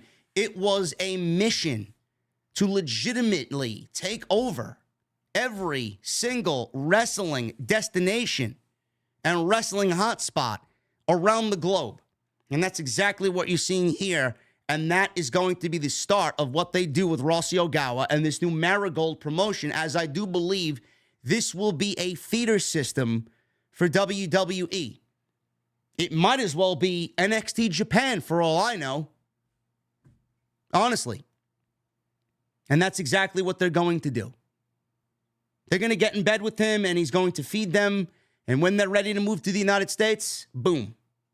He's going to be their go-to guy for the top of the top in the women's division. Rossi Ogawa. Can't hate it. Can't hate it. I know I'm going to have to go Google it every time someone makes a jump from Japan over to the United States. So I'm not asking who. But unlike AEW, I'm sure we'll get some video packages on who comes over. I think this is a great move. So for all the geeks out there thinking that Nick Khan is going to be working with Tony Khan on some fucking forbidden door, no, you are sadly mistaken. WWE. Big E. Big E. He's got good news and bad news on his neck. You know, a lot of people are thinking Big E is going to wrestle again. I know some of us in the community thought that with the Imperium feud on Monday Night Raw, that it could be a potential, or could have been a potential for Big E to come back and feud with Gunther over the Intercontinental Championship. I mean, that was very wishful thinking, but Big E updates us on his neck. He's been out since March of 2022 after taking an overhead belly-to-belly suplex from Ridge Holland at ringside on SmackDown. Big E accidentally landed on the top of his head, was taken to the hospital. He was later diagnosed with a broken neck, and he's been rehabbing ever since. He has said in interviews that it's not clear if he would ever wrestle again. In an update on social media, he said that the 2-year neck scans show that things haven't changed, and he may never get cleared. The good news is that he's pain-free and healthy. Big E wrote, "Hey, 2-year check, 2-year neck scans are in, things are unchanged, my C1 has healed, but has not formed a new bone. I'm not medically cleared, and truthfully, I may never be cleared. But I'm blessed to be free of pain, immensely happy, and otherwise healthy. Life is good." As long as he's happy, as long as he's healthy, I think he will be a member of the New Day for as long as the group is around. There's no rush for Big E to get back in the ring. And who knows if he even wants to do that. The most difficult thing for Big E to do now is get back in there and have flashbacks of what had happened, thinking that it's going to happen again. The mental part, I don't even want to think about how the mental aspect of what he's got to go through to even push himself to get back in there. If he gets cleared, what that is going to do and how much of a toll that's going to take on him. You know, Edge, he was out for, 8 years, 9 years? Does Big E need to wrestle? No. Big E doesn't need to wrestle anymore. It's unfortunate that a career was cut short, but I think at the end of the day, as long as the man is happy, as long as the man is healthy, I think all of us are content with that decision. Simple. Drew McIntyre. Speaking of someone who might not be on WWE television. 5 to 6 weeks, and then he could be goodbye. There's been a lot of speculation about Drew McIntyre's future in WWE, with it being reported months ago that his deal was up shortly after WrestleMania. However, an exact time frame wasn't known. PW Insider is now reporting that a deal has yet to be reached, with the two sides having been in talks for the last several weeks. The holdup is with the terms of a new deal. Per the report, a source told them that Drew McIntyre's current deal expires in the 5 to 6 week range. Should McIntyre not reach a new deal, he could walk as soon as late May or early June. Drew McIntyre is not going to All Elite Wrestling. I think that would be a career mistake for Drew McIntyre. He's doing the best body work that he's ever done, ever. He's in a position to potentially win back the WWE World Heavyweight Championship. Glasgow is getting Clash at the Castle and a feud with CM Punk that is set to feed fucking families with how great that feud is going to be.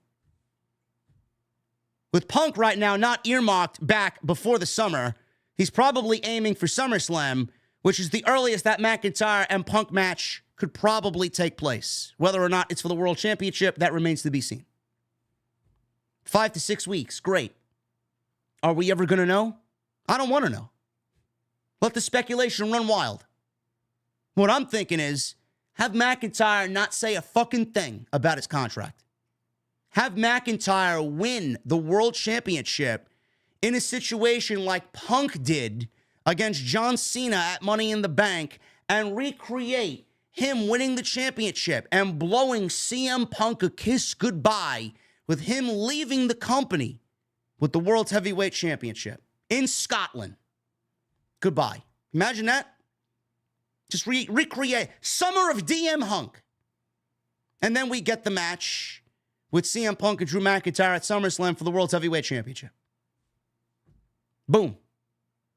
Why would we want to know when they could easily factor this into a storyline and I would be fucking over the moon about it? So would you.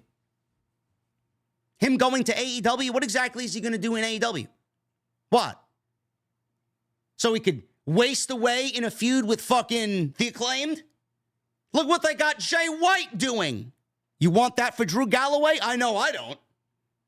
Sure thing. The man is about telling stories. What stories are happening over there that you want to see Drew McIntyre in? Will Ospreay? Another WWE guy getting a big money contract over there for AEW, further pushing the alternative that all they do is house ex-WWE stars. Great. I'll pass. Drew Gulak. Yes, there is news on Drew Gulak. Not good news. He may be done with the company. Fightful learned over WrestleMania weekend that Gulak was pulled from several appearances for the company. Most notably, Gulak was removed from his seat at the Hall of Fame after a producer noticed he was in attendance and in close proximity to someone close to Rousey's inner circle of friends. Now, there are rumors, because of Ronda Rousey's book, that Gulak is under scrutiny right now due to allegations of sexual misconduct that were levied to him by Ronda Rousey. Now, Gulak was not listed for the show on NXT in the past couple of weeks on the internal rundowns, nor has he been backstage at the taping on Tuesday. It was also noted that there was not to be any mention of Gulak on any NXT TV moving forward with the No Quarter Catch crew. And Fightful has also been told that there are no creative plans for Gulak at this time. Well, maybe Drew Gulak, or this should be a lesson learned to anybody, just not Drew Gulak, maybe, no matter if it's a joke, a prank, or not, maybe we shouldn't play with the drawstrings on some women's fucking sweatwear, on jogging pants. Maybe we shouldn't play with the drawstrings on a nearby lady's fucking sweatpants. Okay? That's weirdo, bizarre behavior. Drew Gulak won't be back, especially in the light of Vince McMahon and the sexual allegations. Now you're going to throw those words around for somebody else that's on the active roster? Goodbye. Goodbye. Whatever they got Drew Gulak doing, I'm sure they could find some Joe Schmo off the fucking streets to go fill his fucking role in the Performance Center. Goodbye. Eric Rowan. Eric Rowan and rumors of Eric Rowan returning to WWE. This threw everybody by surprise. I mentioned this week that I did watch the Bray Wyatt documentary. I did hear from several people that it was very heavy And I did not expect to sit there with my fucking old-fashioned and just start having some salty discharge come out of my eyeballs as much as it did. But when Bray started crying about Brody Lee and Brody passing and how important Brody was, to Bo Dallas crying, to JoJo crying, to his mother crying, to the reason why he passed, to see the funeral and the speech, I mean, forget about it. I mean, you're not even human at that point if you're not emotionally watching that with some fucking tears rolling down your face.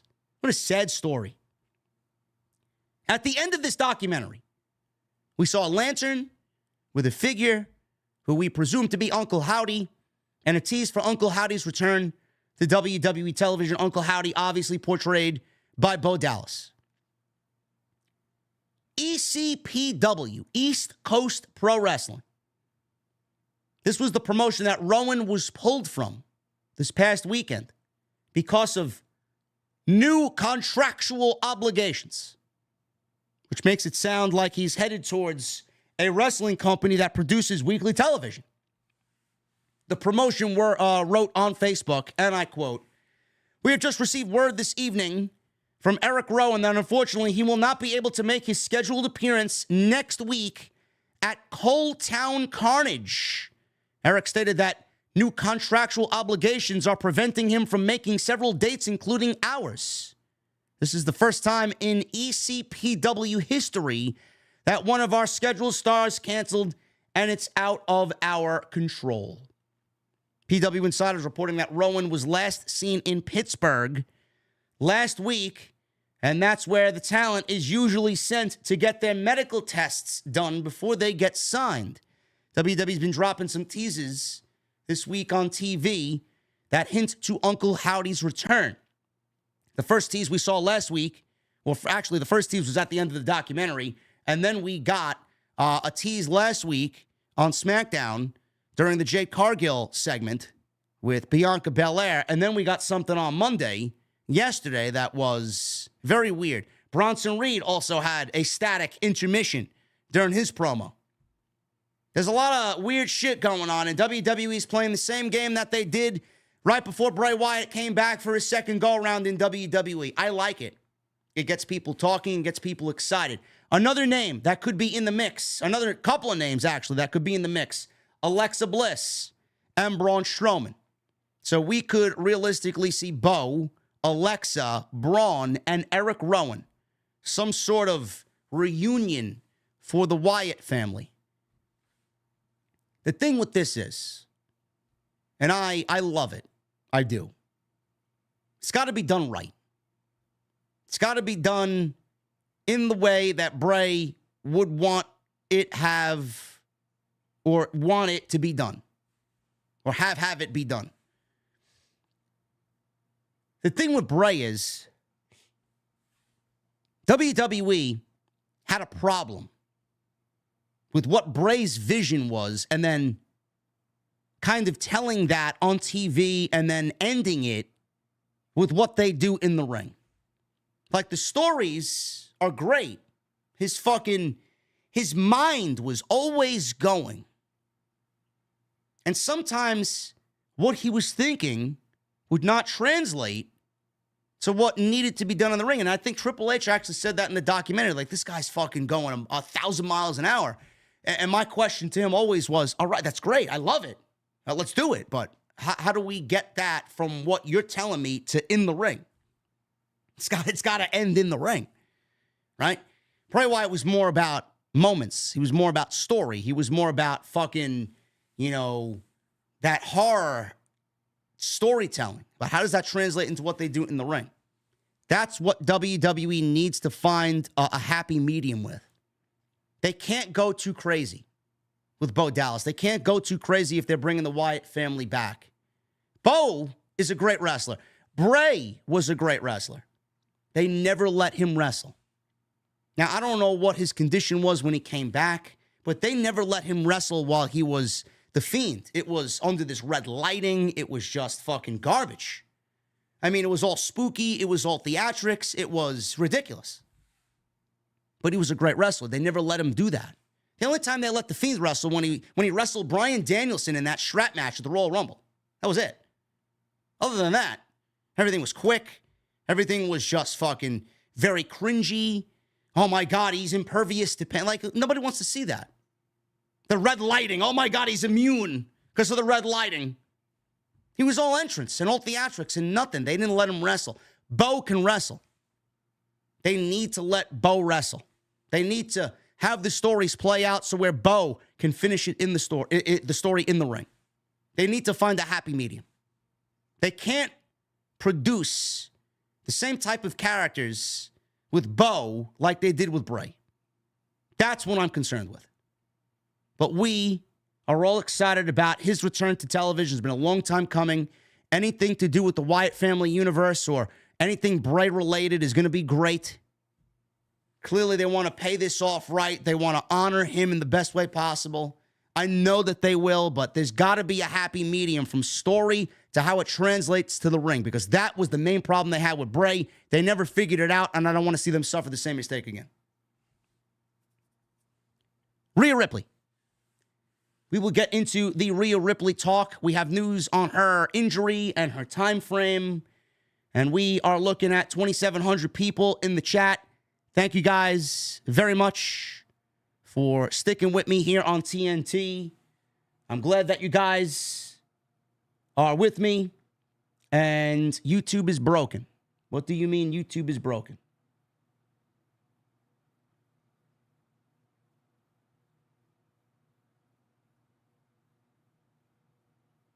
I don't understand whatever. I haven't even looked at the chat. I've been so focused on the show. So I don't know what's going on. If you guys are having problems with the stream, it's not me.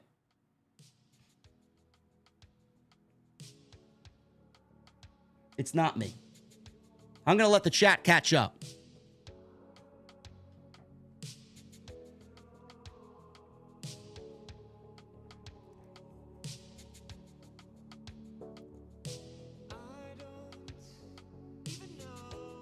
YouTube was broken. YouTube was bugged for about 30 minutes. We still got a great audience here, though.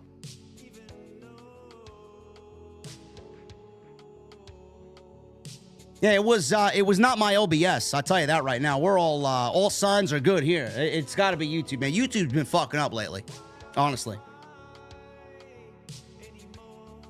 As long as you can see me and hear me, that's all that matters.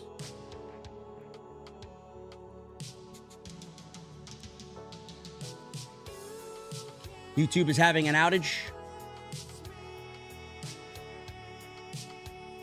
I had 60 at one point. My viewers fell down to 58 at one point. Oh, man. You know what? They'd still be higher than the AEW Dynamite ratings on Wednesday.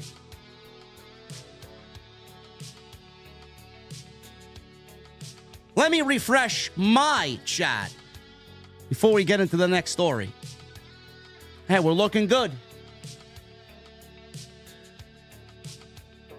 We're looking good.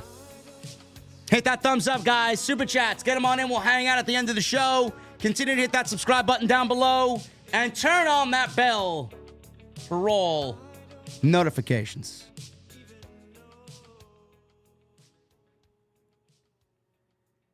Rhea Ripley.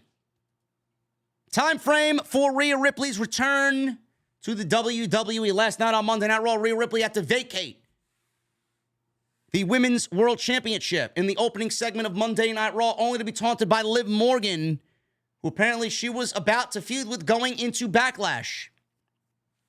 Ripley suffered a shoulder injury during a brawl segment on the April 8th episode of Raw when Morgan attacked Rhea Ripley by throwing a steel chair at her. This was part of Morgan's Revenge Tour storyline after being put on the sidelines last year at the hands of Rhea Ripley. What is she, fucking some musical act in the 80s? What is she, like fucking Motley Crue? What is she, like Kiss? Twisted Sister? Judas Priest? Who? What fucking Revenge Tour? Now Rhea Ripley's out. Why are we having someone else throw a fucking steel chair at another individual? Above their fucking head. That's what I want to know. Now the biggest star in their women's division is out. Wrestling Observer Brian Alvarez noted that Ripley is looking to be out of action for at least 4 months. Brian Alvarez says she suffered an AC joint sprain in the brawl with Liv Morgan last week on Raw. She was thrown into the wall, and boom, there goes the shoulder. An injury like that is supposed to be 4 to 6 weeks to gain mobility, and then 3 to 4 months, she could be back in action. Alvarez then later noted that he wonders if it's a sprained AC joint, and if it is, it's going to be like 3 months, like Seth Rollins got injured right after the Royal Rumble, and he didn't wrestle for months, and they didn't take the title off of him. Obviously, they had a big thing planned at WrestleMania, so that's probably why. I'll get to that in a second, but I'm wondering if maybe they were like, okay, well, you're hurt, and we could just ice the title for 2 months, 3 months, but, we can make something with this out of you and Liv. End quote. The going argument on social media was, well, why didn't they take the title off of Seth Rollins? Well, I don't know. Maybe because CM Punk went down with injury. I said this last night on Raw. Maybe CM Punk went down with injury and they didn't want to further ruin the rest of the fucking Mania plans. Rhea Ripley is not Seth Rollins and not in the main event with The Rock. Oh, but Roman Reigns doesn't defend the title. He takes 5 months off. Are we really comparing Rhea Ripley to Roman Reigns now? She's not Roman Reigns. And maybe the injury, with the injury she suffered, she can't be on TV. Maybe it was a lot worse than what people were diagnosing on social media, all the medical degrees on social media. This was the argument last night. Oh, Seth Rollins. Oh, Roman Reigns. Oh, this. Oh, that. So what? That's your concern. Not the fact that fucking WWE had a woman throw a fucking steel chair at her head and after the footage looked like she didn't even know what the fuck was being thrown at her. A late reaction by Rhea Ripley that cost her 4 months of her career. Absolutely ridiculous. Now what do? WWE is crowning a new women's champion next week. Who is that going to be exactly? Maxine Dupree? How many women do they have on that show that is legitimately going to take that championship? 3. Liv, Becky, and Nia. And I said this last night. I'm not rewarding Liv for injuring Rhea Ripley, whether it was an accident or not. There's no heat on Liv Morgan. WWE's not mad at Liv. Rhea's not mad at Liv. I'm not rewarding Liv for injuring Rhea Ripley. So it's either Becky or Nia. Which is why I asked last night, why are we not waiting until after the draft when you actually have a roster, a new roster, a fresh roster, to crown a new women's champion? I don't know. I wish WWE would wait. Seriously. Or maybe we could wait till Queen of the Ring and crown a new champion via the tournament. I guess they don't want to wait that long. What the fuck do I know? Absolutely reckless and careless. There's no reason why Rhea Ripley should be out for 4 months here. This was heartbreaking. You saw the heartbreak all over her face. One day you're having a great match with Becky Lynch. Historic title reign at WrestleMania. Extended. And then the next day, goodbye. It's all over. How fast things can change. I would not be rewarding Liv Morgan with the championship. It's either Becky or Nia. And if I have a gun to my head, I'm obviously choosing Becky. But I would not be surprised if they reward Nia. SmackDown. That was the big happening on Raw. Tama Tonga debuts on Friday Night SmackDown. He's in the WWE. He's in the Bloodline. WWE's been eyeing Tama Tonga for quite some time. Solo introduced him to the Bloodline, kicking Jimmy out. Tama Tonga's official WWE debut was a long time coming and one that's been expected over the last few months. Right now, there is no info on where this is going or who else may be showing up. We got Tangaloa and Hikuleo being targeted by WWE as well. His brothers. Jacob Fatu supposedly has been signed by WWE and was backstage at WrestleMania. One idea that had been floated internally as a possibility was Fatu teaming with Tama Tonga. Their fathers, Haku and the Tonga Kid, teamed together in the 80s as the Islanders. Now, Tama Tonga has long been targeted by WWE. They had interest in him back in 2006 when they brought in Styles, AJ Styles, Carl Anderson, Luke Gallows, and Shinsuke Nakamura. But Tama Tonga opted to stay in New Japan and work with his brothers. There was a report last year that WWE had interest in both Hikuleo and Tama Tonga, but things were held up when there was an unofficial hiring freeze placed in WWE when Vince McMahon forced his way back into the company. I thought the debut of Tama Tonga was great. And it really set the tone for WWE to extend the Bloodline story because, honestly, it was fizzling out even in the late stages going into WrestleMania season.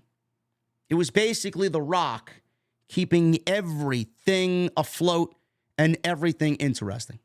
And without Dwayne, none of that would have been the case. WWE needed this. It came at the right time. And Tama Tonga, with him now serving alongside the tribal chief in Solo Sikoa, I do think that this is leading to a bloodline civil war. What type of civil war? I don't know. Clearly, Paul Heyman went to go call Roman Reigns. Solo took the phone, and he broke Paul Heyman's phone. Tama Tonga confronted Paul Heyman in the back later on during the broadcast and said, by orders of the tribal chief. Solo Sikoa is the tribal chief. If Solo's breaking Paul Heyman's phone, that means Roman didn't have anything to do with this, and Roman did not authorize this move. So who did? Who did? The Rock did. That's who. Said this on Friday. The Rock authorized this move. The Rock targeted Cody after Roman lost the championship. He wants the WWE title. He targeted Jimmy. Excuse me. Sneezing during a fucking podcast. How unprofessional I am. It's fucking cat hair. The Rock authorized this. The Rock wants Cody Rhodes. The Rock wants the WWE title. Roman Reigns is out. So Roman is the tribal chief, in theory. Solo Sikoa is now the new tribal chief appointed by the final boss.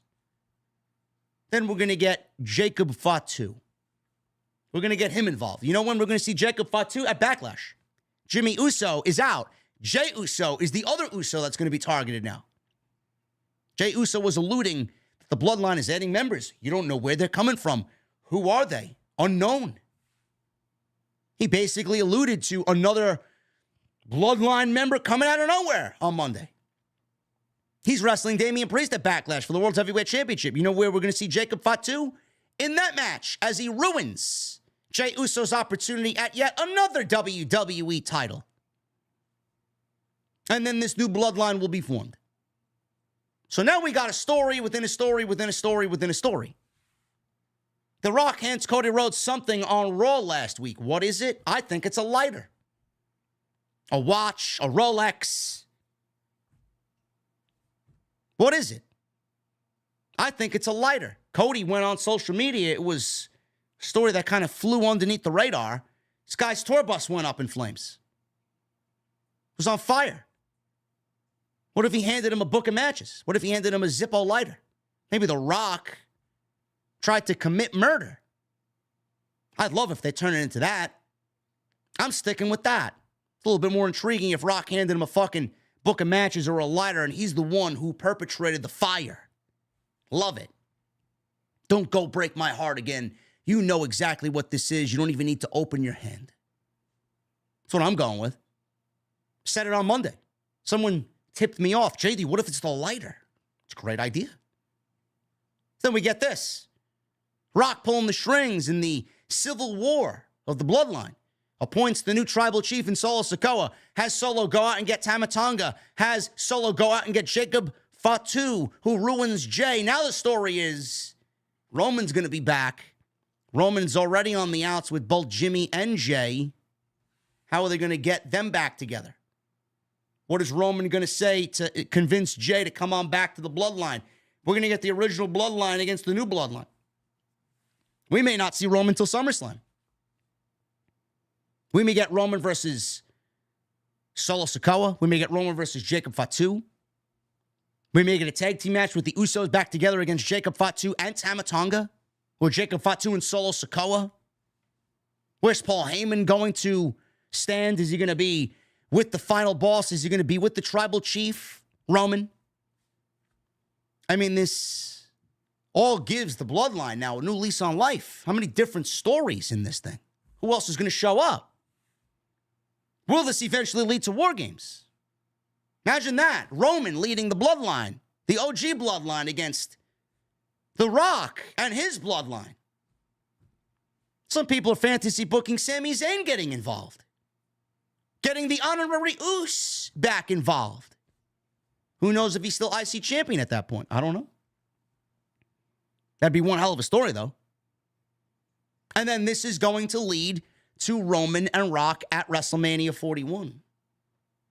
And that's the story that's going to take us from this year's WrestleMania conclusion till next year's WrestleMania. Now, I know the rumor is Meltzer is putting the rumor out there, the news out there, that Rock is not going to wrestle Cody until WrestleMania 41. No.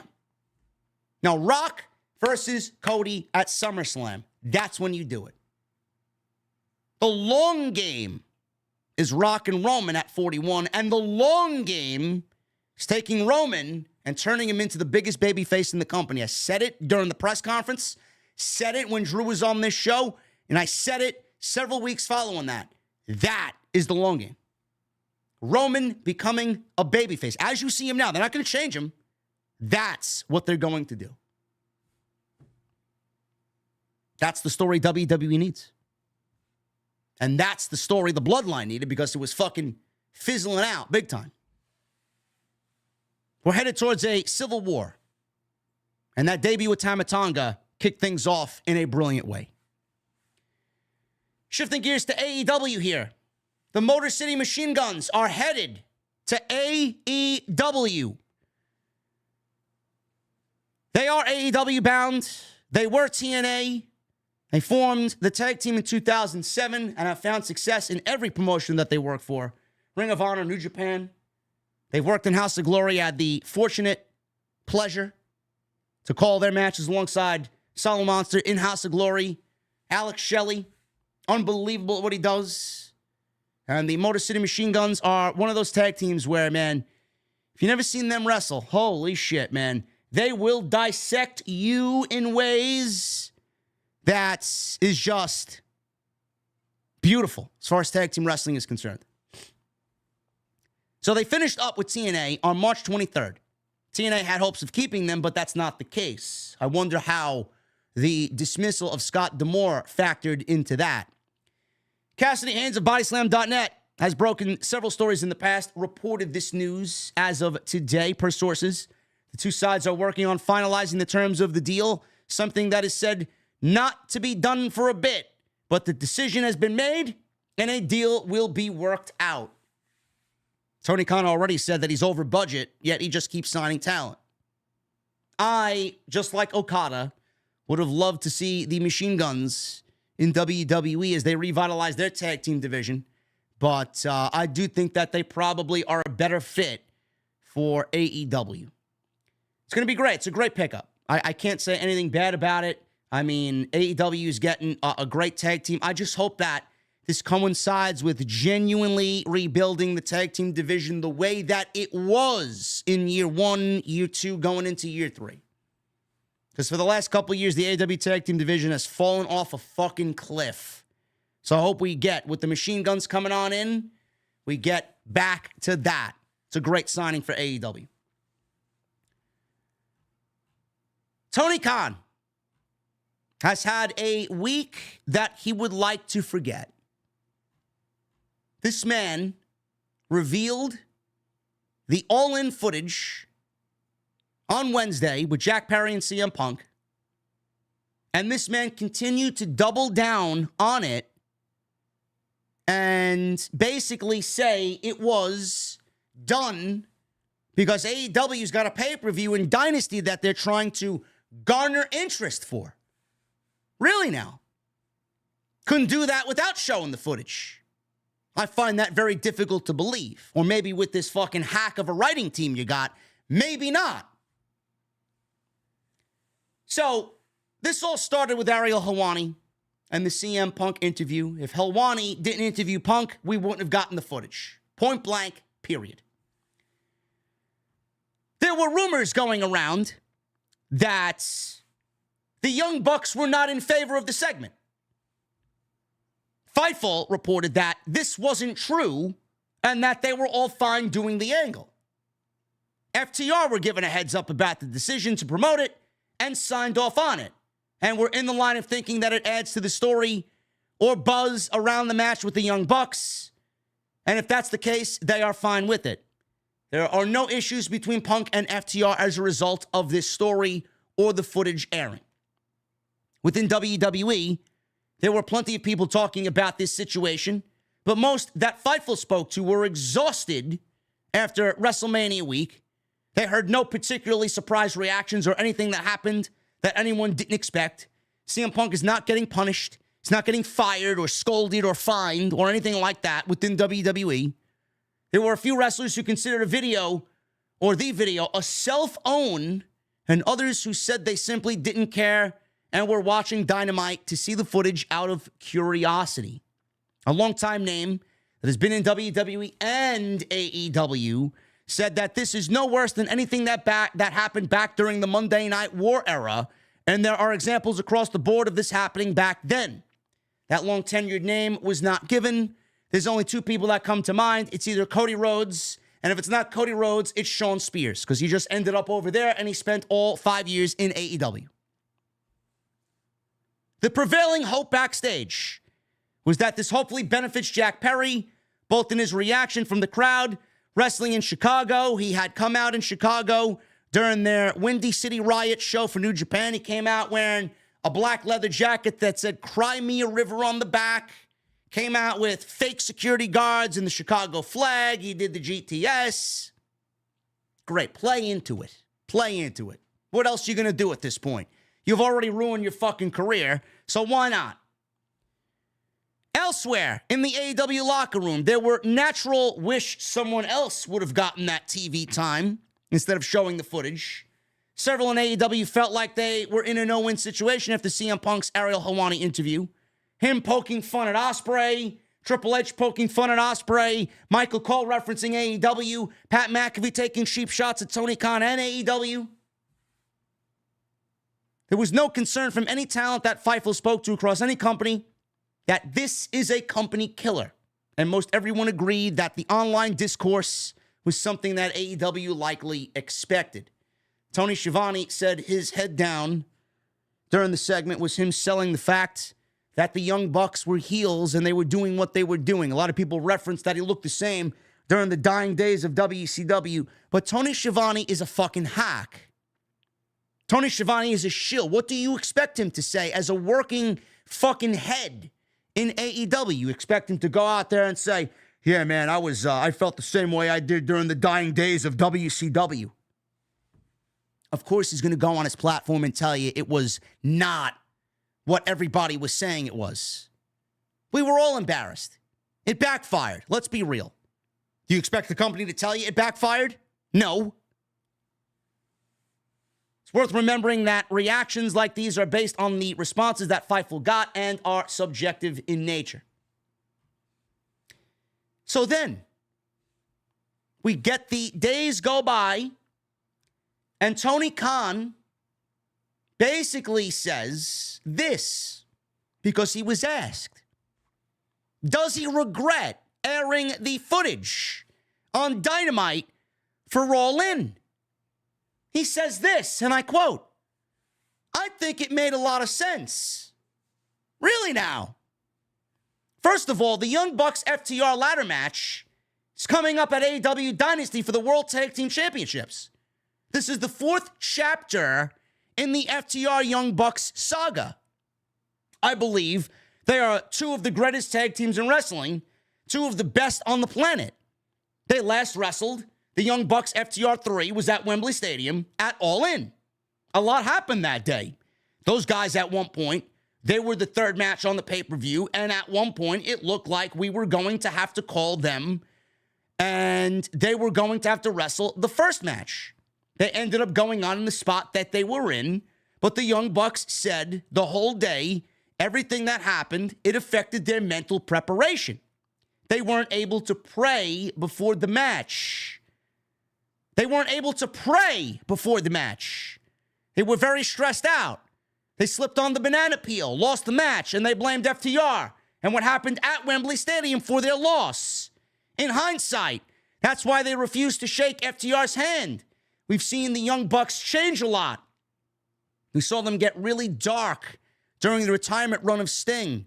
They've only gotten darker and more twisted. That's why they felt like they should play the tape. It was fascinating to see after the tape played, the reaction Jack Perry got at New Japan. He got the reaction of a superstar. That is not altogether unexpected. I don't believe I'm still reading this fucking explanation.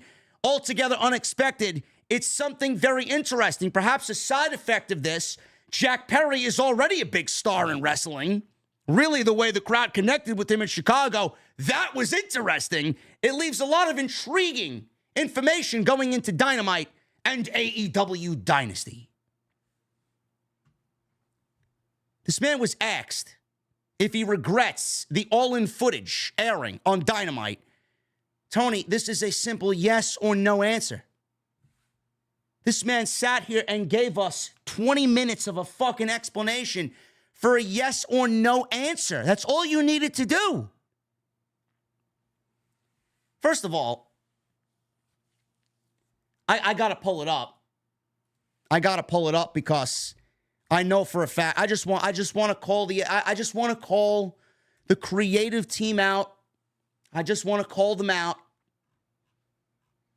So let me get this straight. Let me get this straight. How many people watching me in this chat right now? How many people watching? We got 2,800 people watching me live right now. I want you to physically understand how nowhere creatively does this company make any sense. So Tony's explanation is, well, the reason why they refused to shake FTR's hand at the end of that match is because they blamed the situation on their friend, who they didn't mention, and the happenings that happened at Wembley. There, they blamed that situation for them losing, and that's why they didn't shake their hand. Okay. That's exactly what they said on Wednesday, right? They blamed that situation for them losing that tag team title match. Okay, so let me get this straight. So, Tony, why did we wait 9 fucking months for this to play out? Why do it now when you could have aired the footage? When you went out in front of that Chicago crowd and feared for your life? Why didn't you air the footage then? Why didn't you build towards a tag team title feud with the Young Bucks and FTR then? Why are we doing it now? You know, this isn't some random fucking feud that you fused together to tell a great story over weeks of television.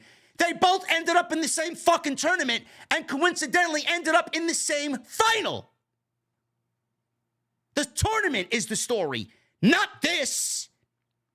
All you're doing is trying to manufacture a fucking story out of something that happened 9 months ago. Oh, we didn't shake FTR's hand because we blamed them and his friend, their friend, for what happened at Wembley. Oh, is that right? Is that right? But correct me if I'm wrong.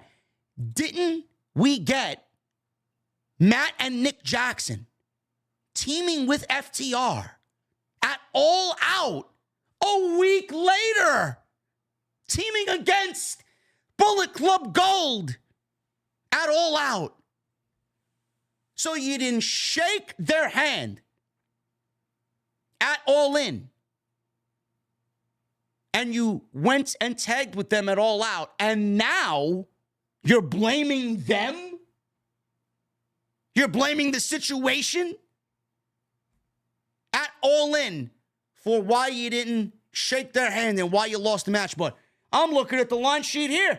Match went 21 minutes and 35 seconds. 8-man tag team match. The Young Bucks team with FTR against Jay White, Juice Robinson, Colton Gunn, and Austin Gunn. But yet, he quadruples down on why this makes sense now. It backfired. It did nothing for the ratings. The guy is claiming 29% up over last week. Demo was up 9%. Great. What happened after that? What happened after that segment? The ratings fell off a fucking cliff. What happened after that? I went live in front of 9,000 people. I had 3 times the amount of people watching me that were in attendance at Dynamite. Please tell me how this made any sense on television. And then they go right into another segment. Coincidentally, Will Ospreay is taking pot shots, cheap shots at Triple H. This man went from CM Punk and Jack Perry, a match that he cannot do on television anymore, being the center stage of Dynamite, CM Punk to Will Ospreay calling out Triple H. Will Ospreay mentioned Triple H first before he mentioned anything about Bryan Danielson, the man he's wrestling on Sunday at Dynasty. And you mean to tell me that this company has its head on straight? You mean to tell me that this company has their priorities straight? Give me a fucking break.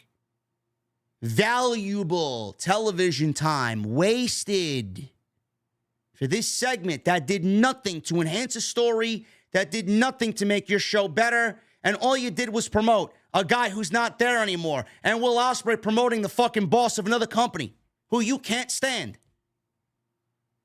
Meanwhile, Swerve Strickland is battling Samoa Joe for the World Championship. Do you know what everybody was talking about coming out of Dynamite last week? It wasn't Swerve Strickland becoming the first black man to win that AEW World Championship. Oh, no. No, it was fucking CM Punk.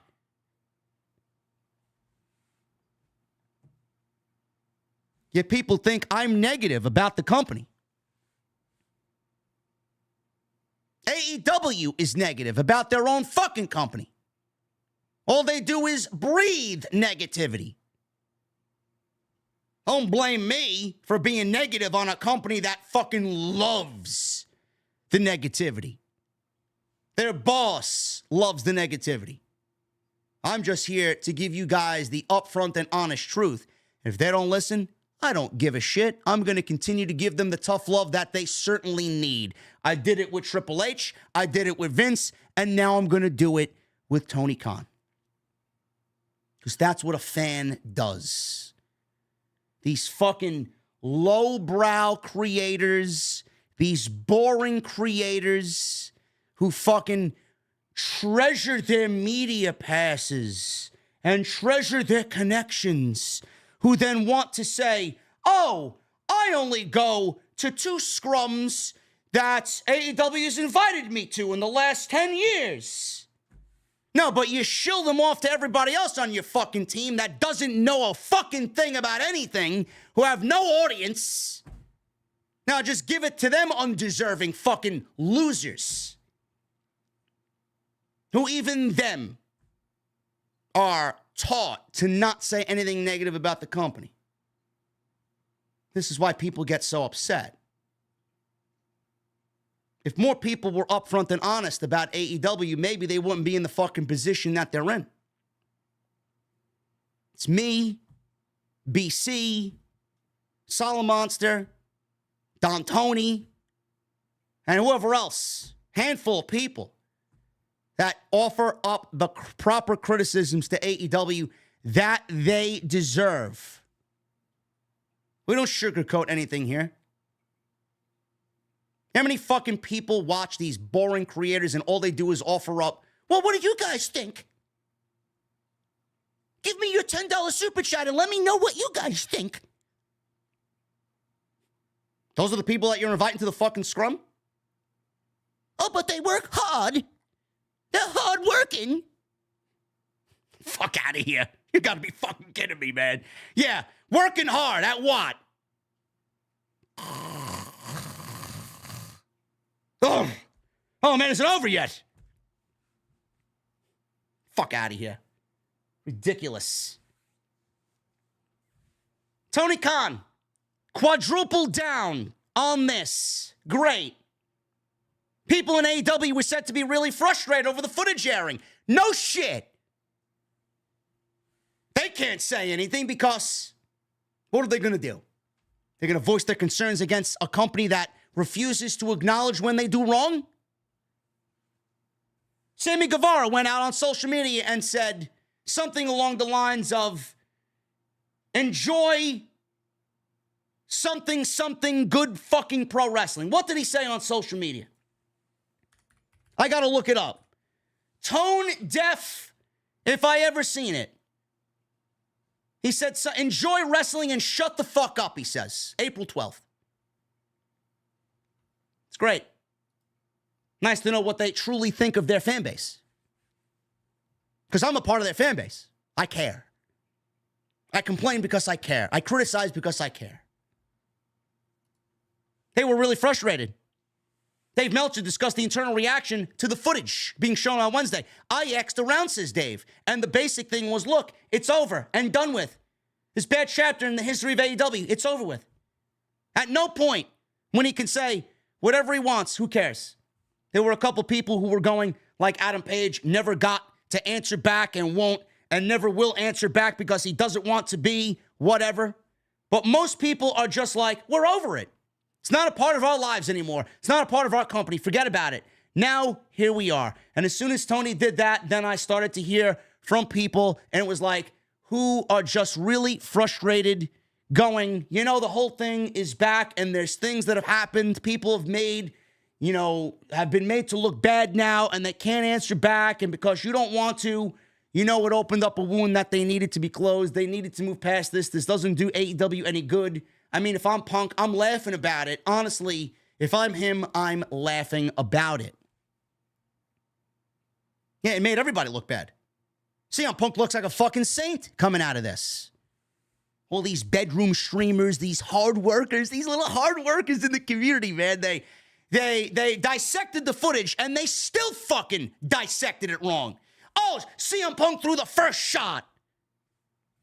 I didn't see no punch thrown. Saw a guy get shoved. He basically went up to him and basically documented exactly what he said on Ariel Helwani. He went up to Jack Perry and said, Jack, why do you proceed to do this stupid internet bullshit?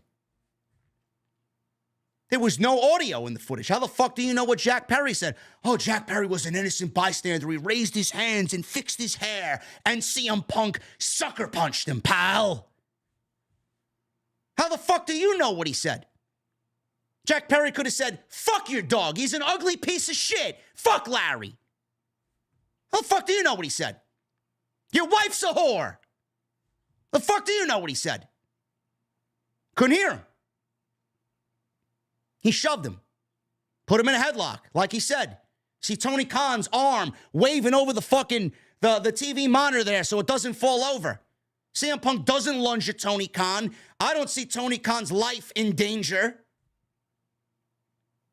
I'm expecting some MMA brawl here. Blood, scuffling on the ground. This thing was over in fucking a blink of an eye was over. 5 seconds. You're a clown. I quit. Yet he went out there and still wrestled Samoa Joe in a great match. None of this would have happened if Tony Khan actually owned up to his mistakes. None of this would have happened if you got Colt Cabana and CM Punk in a fucking room together before Punk signed on the dotted line. None of this would have been a problem if you spoke to Adam Page after the workers' rights promo. Because as far as Punk is concerned, who's not a saint in this either, Adam Page went off the script. That was not a part of the promo. That's not what they talked about. He went out there and looked to embarrass Punk. Should have been talked about then. Then Punk breaks his foot. Then Punk comes back. Then he cuts a promo after stewing at home for 3 months and cuts a promo on Adam Page that he's had in the back of his fucking mind for 3 months. Has nothing to do with the current feud he was in with Jon Moxley. Then All Out happens. Then the brawl happens. Then they're stripped. Then they're suspended. Punk is injured again. He visits WWE. Rumors are flying. He wants to be back there. Collision is born. They split the rosters. Punk says it's not going to work. It doesn't. And then we get the All In situation.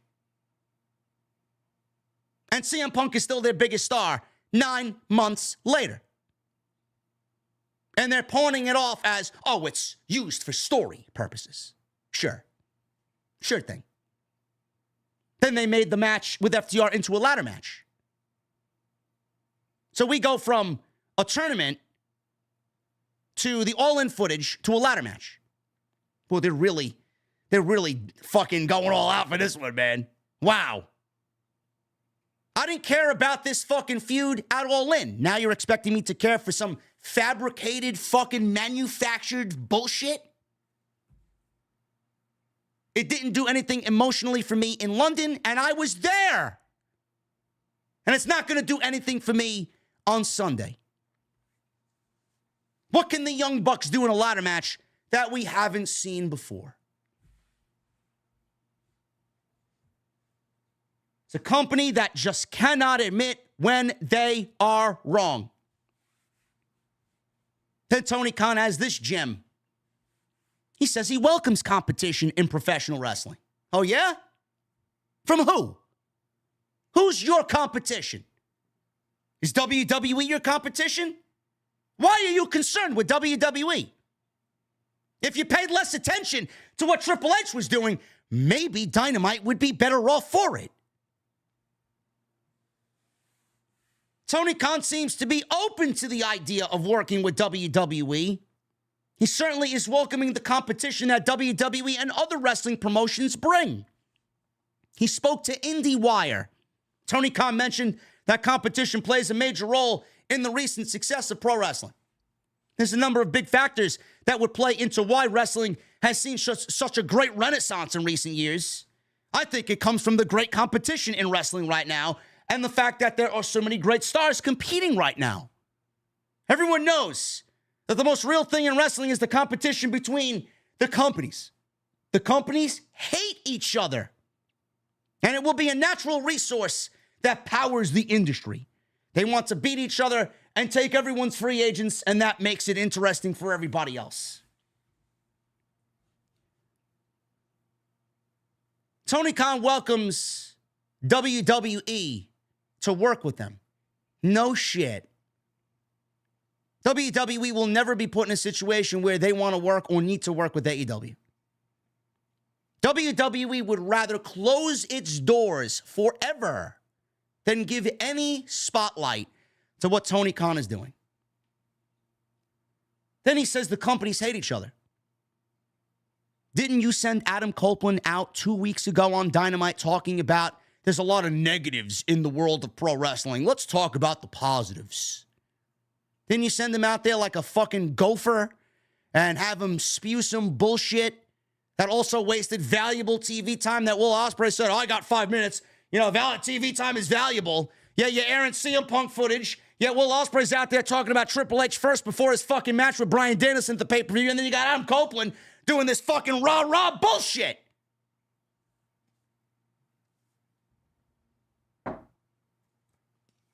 Oh, there's so many negatives in the fucking company. There's so many negatives in the world of pro wrestling. Yeah, you got your fucking CEO talking about WWE and AEW hating each other.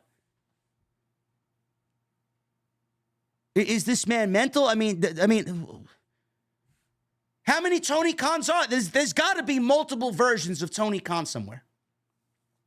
Seriously. There's got to be day-to-day Tony Khan, and then there's got to be pro wrestling Tony. This pro wrestling Tony Khan, I think this guy needs to fucking shut his mouth. He just doesn't know when to quit. AEW breeds the negativity, and then they want to cry victim. Fucking ridiculous. Couple more reports here from AEW. Kenny Omega, he actually addressed the all-out brawl and mentioned that he's talked to CM Punk since the incident. There has been NDAs signed and everyone was suspended. There was no NDAs for the all-in situation, which Tony Khan, here's another thing I forgot to add. Tony Khan actually didn't realize that it's against the law to air closed-circuit television footage from another country here in the United States for entertainment purposes. So they had to pull all the fucking footage from YouTube and from Twitter, and they sent copyright takedowns to everybody. Why air the footage to begin with? This was only karma coming back your way. This was only the Lord God telling you, Tony, my son, you're a fucking idiot. I told you not to do it. Those prayers that the Young Bucks didn't get to me in time last year, those prayers went unanswered. They prayed to me, but it was too late. That they didn't want this footage shown, but you did it anyway, and you are a fucking idiot. You reap what you sow. NDAs, they were signed for All Out, Brawl Out. Omega took to his Twitch stream to discuss the incident. Omega said he tried to de-escalate the situation at All Out and wanted to create a peaceful environment for CM Punk's dog, Larry, the dog. Good old Larry. Kenny Omega says this. Unfortunately, try as I may, things were too chaotic for me to be able to do anything on my own power.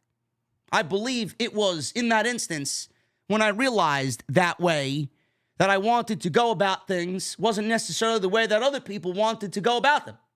It was also the way other people necessarily didn't want to, and then it was also maybe not the way the boss wanted to take care of it. Really? It's not the way the boss wanted to take care of it. And I also thought of myself as a liability because I don't want to say old school. I'm not old school. I just played a lot of contact sports, and I've gotten into jiu-jitsu and boxing and mixed martial arts. I just know that sometimes when you perform or when you fight, when everything's on the line, when you give your heart, when you give your soul towards something, and you're in that moment of high stress or high anxiety where you've maybe emptied the tank and you're just physically exhausted, but when you're in that environment, sometimes emotions get the best of you and people will want to throw hands. And I am, unfortunately or fortunately, a believer in it. I think if it's decided, hey, this is the best way to solve things and you can shake hands after the move and move on, I'm actually a believer of fighting. I am, and that sounds terrible to say, which is why, don't make me an EVP in 2024. We can't do that stuff anymore. I just feel that sometimes, he says, I feel that sometimes that's how you have to settle things. Sometimes I don't mean you have to settle it and then it has to be shown on screen for everyone, or people have to brag online about who won or who lost. No, it's not for that purpose. It's for the purpose of just getting that stuff out that you need to get out. And I'll admit, there was a number of times, even now with me, where I thought that might have been the most appropriate answer. It never came to that. We were able to talk things out, and we became better friends, and there was a level of respect at that point on between myself and these other parties, and maybe I'll share these stories at a later date. It's crazy. As much as I'll believe in cooler heads prevailing, sitting down and talking, sometimes there's just hey, I can't even think straight until I start throwing some, hey, or maybe that I need to be smacked on a little bit. Whatever the case might be, I think if it's a contained scenario, and if it's not a situation where, these people are pulling their eyeballs out, low blows, hair pulling, or scratching, if it's like, hey, let's just hang and bang a little bit. Poor choice of words there. I can see it's sometimes being conducive for a positive work environment. Again, this is exactly why I have no power, nor should I. He says, regarding Punk, Omega says they have a mutual respect and have reached out to each other. They never had a bad relationship. And according to Omega, if not for another factor, they would have talked the night of. Regarding the altercation, there are legalities going about it, but he doesn't want to be standoffish about it while at the same time not revealing anything specific when it should be kept in-house. Another factor, huh? Looks like Kenny Omega's a fucking man, and the children that he hangs around cost AEW a lot of money and their biggest feud ever. And it all should have been squashed that night. It all should have been squashed the day of the fucking signing of CM Punk. Should have been squashed when Adam Page cut the workers' rights promo. But then it escalated and it festered and it fucking got overblown, and poor leadership led to what happened then, and poor leadership led to the dismissal of CM Punk. Is CM Punk right? No. CM Punk was wrong just as much as anybody. He probably didn't even want to be there. This is well documented. At that one point, he didn't want to be there anymore. He probably begged Bryan to fucking fire him. But Tony Khan was wrong. Punk was wrong. The Bucks were wrong. Now we're in a position that we're in. All for what? Jack Perry? To bring Jack Perry back to television because Tony Khan thinks Jack Perry's a big star in the world of pro wrestling. To who?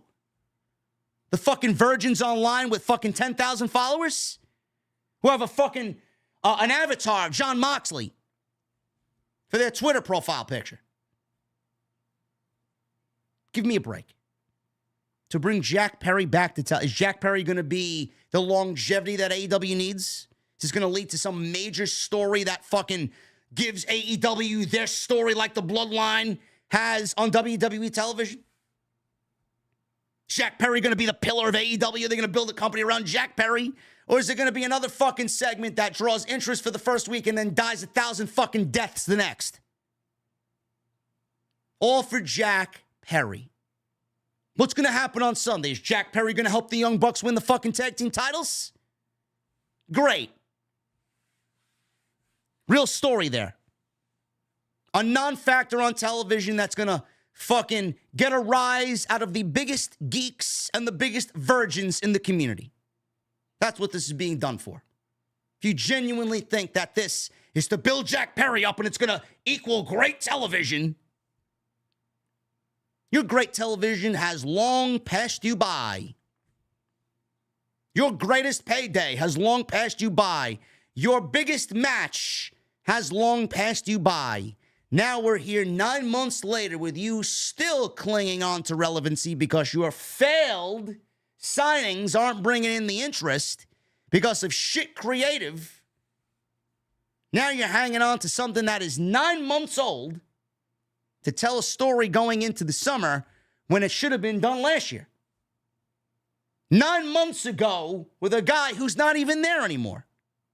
To build up Jack Perry. Oh, man, give me a fucking break. Absolutely ridiculous. And you wonder why I sit here and criticize AEW. More focused on fucking Jack Perry, CM Punk, and Triple H than fucking Swerve Strickland winning that world championship. Shame on you. And you're going to get a feeling of dread going into this week's show on Wednesday. Their ratings are not going to be increased, and their attendance is lower than it was last week. No, but everything is all right in AEW land. Sure thing. Thank you guys for joining me on this week's TNT. I know the situation's a little different here with me being solo. If you guys missed the beginning address of the show, Drew is no longer a part of the show. Drew is doing his thing. He may or may not be back at some point. And from this point on, we are going to have a revolving door of talent. Sir Wilkins from the Jobber Tears podcast will join me next week as the first co-host of TNT. The following week, we will have Ango. My guy Ango will be doing the show the following Tuesday. And then after that, I need to find somebody to fill in on Tuesday. And then the beginning of May. As soon as I get a chance to speak with whomever I am in contact with, we may have a new co-host on Tuesday nights.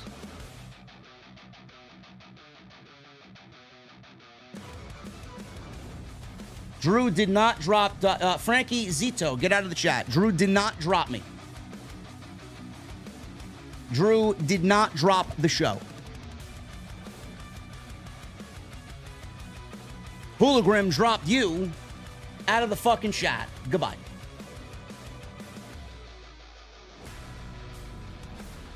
Anyway, you guys want the address? If you guys want the explanation, go and check it out in the beginning of the show. I don't want to repeat myself, but next week we got my guy, Sir Wilkins, on the show from the Jobber Tears podcast. Should be an entertaining show, to say the least.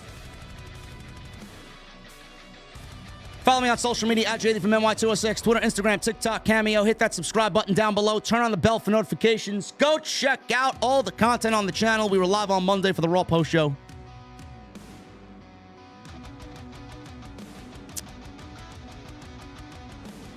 And hit that subscribe button down below. And please turn on the bell for all notifications. Michael Krause with a $2 super chat. Good Tuesday, JD and OTS. Hope all is well. Thank you, Michael. Blanca Pierre Vincenti with a $4.99. I enjoy your podcast and your honesty. Keep up the hard work. Thank you, brother.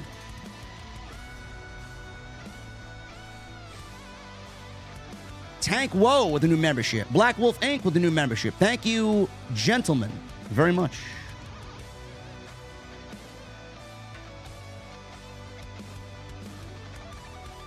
Jesse is not the new host. I would never ask Jesse to do that. You guys get enough of Jesse on Wednesdays. Chase Thompson with a $9.99. Drew who? Finger up for our tribal chief. Thank you, Chase. What'd you guys think of the show tonight, man? How many of you guys enjoy me just by myself? I know it wasn't TNT. I know it wasn't debate. I can't debate myself, but what did you think of the show tonight? Yes? I thought we did great. I always do great.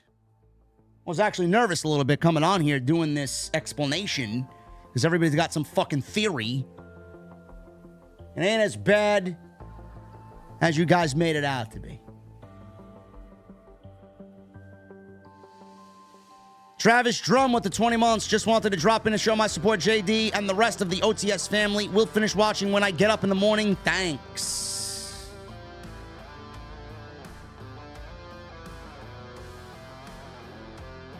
Darius Mayfield. Thank you, Travis. 2 months. Darius. They could never stop the real JD. One of the best in the game.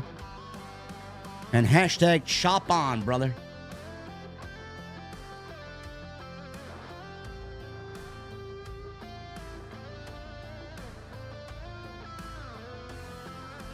I know a lot of people just prefer me solo. I get it. I get it. EVPJ with 30 months, 9 years a subscriber, 30 months as a member, and many super chats, all to get blocked on Twitter. If this is how you treat your supporters, then middle finger. Well, Jay Coyle, you ain't hiding behind the name change, brother. You have not had some nice things to say on social media, bro. I see everything. Oh, JD's not the same. Oh, JD is a Triple H shill. Oh, JD hates AEW. If you're not OTS, then I don't want you here. Don't let me catch you talking to some other fucking unintelligent geeks how I hate AEW, how I'm a pro WWE lifer, how I suck Triple H's cock. Maybe next time you'll keep your mouth shut. You want to be unblocked? Apologize. Fixes a bind with 18 months. I love the screaming, JD, especially when your voice starts cracking and stuff. Haha, it's good shit, pal. Lewis with a $4.99. I've been a fan since day one. Nothing is going to change. That, my brother. Lewis, I love you, buddy.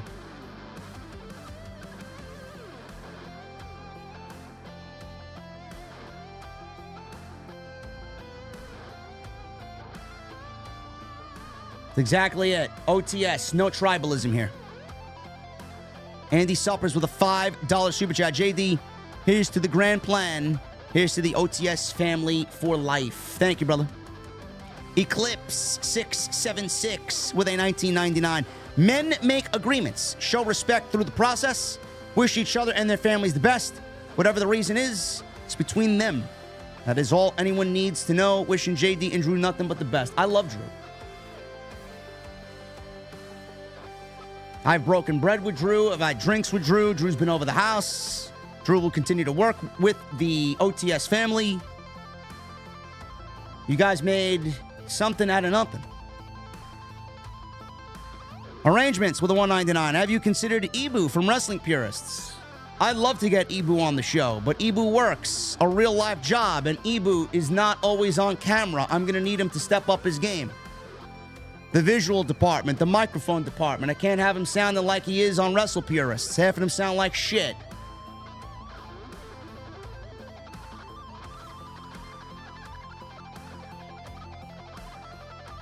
Talking to a fucking iPhone microphone is not gonna get you ahead of the game. It's not. Matt 2112 with a $19.99. You and Solomonster would be fire, bro.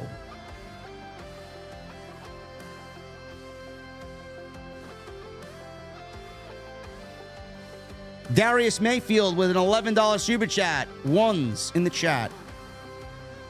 Joshua Lavacek with a $4.99. I got diagnosed with Crohn's disease today. Thank you for the distraction, brother. Much love. Sorry to hear that, Joshua. My thoughts and prayers are with you, as well as the OTS family's prayers.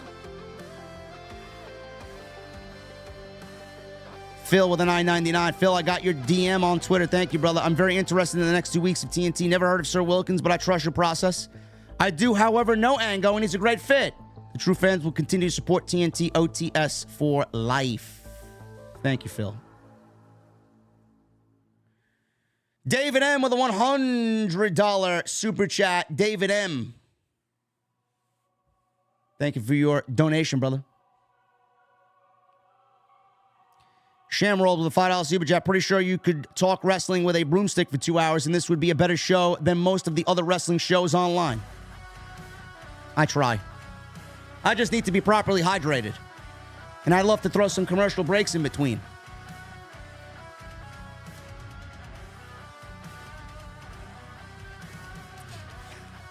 You guys are fucking crazy, man.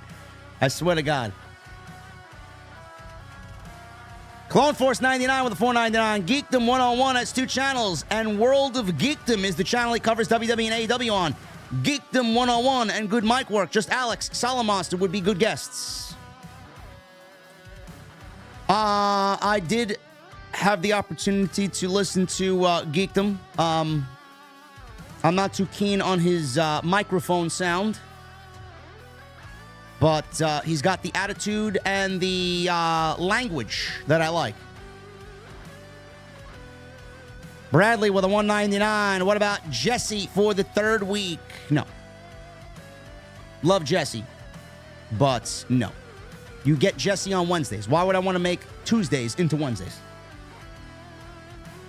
John Cena's Boltzbot with a $5 super chat. Solomonster, even just as a 1-week guest, would be awesome. I do think Triple H will eventually get rid of Def Rebel. He's too in tune to not know they suck. Def Rebel needs to go. Cody with a $2 super chat. YouTube acting a fucking fool. Yeah, I didn't know. I was just in the zone. I didn't know. YouTube had a security breach. Change your password. Interesting. Dave P with a $5 super chat. It seems that Austin only shows up when Mania is in Texas. Before 38, he was at 32 in Dallas with HBK and Mick Foley, which led to nothing after it. They might have paid him more there. Who knows?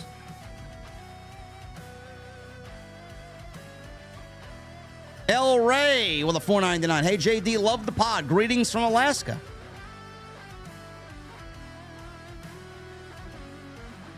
Hollywood guy with a $10 super chat. JD, I read somewhere that Shawn Michaels wants one more match at WrestleMania and he's choosing AJ Styles. If you were to do the draft, who would you recruit from Raw and SmackDown to go to NXT? Shawn Michaels is not wrestling anymore. Who would I take from Raw and SmackDown to put on NXT? I talked about that a little bit before.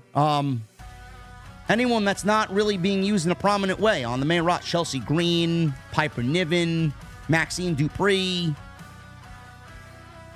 Cedric Alexander, Ashante Adonis.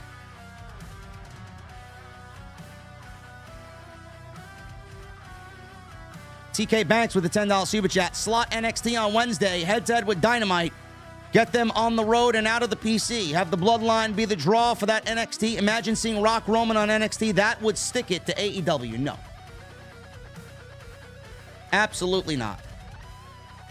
TVP, 83 with a $9.99. Matt Cardona is out with a torn pec that will require surgery, according to Sean Ross Sapp. Well, that's fucking terrible. That was bound to happen, though. I mean, the guy's been busting his fucking balls for years. I'm surprised it took this long. That sucks, man. I wish him nothing but the best. I love Cardona. Jose Gomez with a $2 super chat. Hey, JD, who's your favorite streamer currently? Dr. Disrespect. Darius Mayfield with a $111 super chat. Ones in the chat for my guy Darius. David M with another $99.99. Thank you guys very much, man. Love the energy, love the positivity, love the generosity. That's what happens when you don't let Vince be your new co-host, pal. Everything goes down. Kid Revos with a $5 super chat. What are your thoughts about the recent statements by Kenny Omega about talking to CM Punk and his thoughts on the brawl? Read it on the stream. El Mase with a 9 months. El Mase, thank you, brother. I predict in 5 to 10 years, CM Punk will be head of creative for NXT. I believe NXT will be the home of CM Punk after he retires. Absolutely. I Kofu with a new membership. Thank you, I Kofu. The Cake with a 2. I hope Roman goes on an apology tour. Clone Force with a $4.99. Draft Raw needs to feel important. The A Show and SmackDown needs to feel like 2016 SmackDown with black and gold vibes. Cody vs. Rock. Hell in a Cell match. And both will bleed.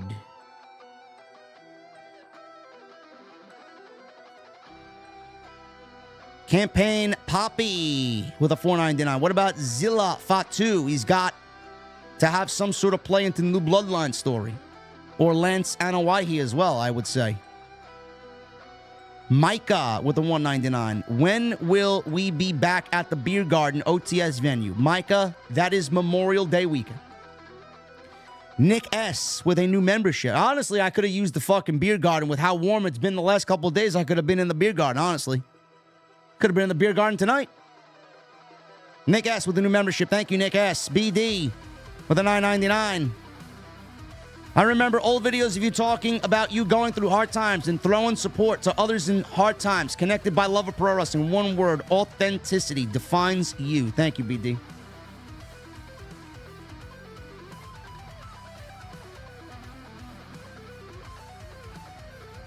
Paul David, the $5 super chat. Final score, Blue Jays 5, Yankees 4. Give my regards to Issa. Boots with the new membership. Thank you, Boots. Basic with 13 months. Drew not doing TNT anymore. Basic, where you been, bro? Adam Casper with the $5 super chat. JD, you are awesome as always. Thank you, Adam. I'm just Kyle with a $4.99. Great show, JD. Love the solo stuff. Gives me a homey, cozy throwback vibes to the old OTS Live.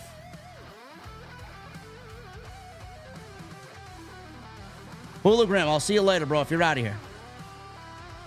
Stephen Brewer with the 15 months. Just like WWE, you have to pivot TNT from your original idea to something completely different. I hope you the best going forward, JD. Thank you, Stephen. Tony Brown with the $4.99. I'm here because you are fucking awesome, young man. Tony. Thank you, my friend. Destin Wiltz with a 5. JD makes wrestling fun again.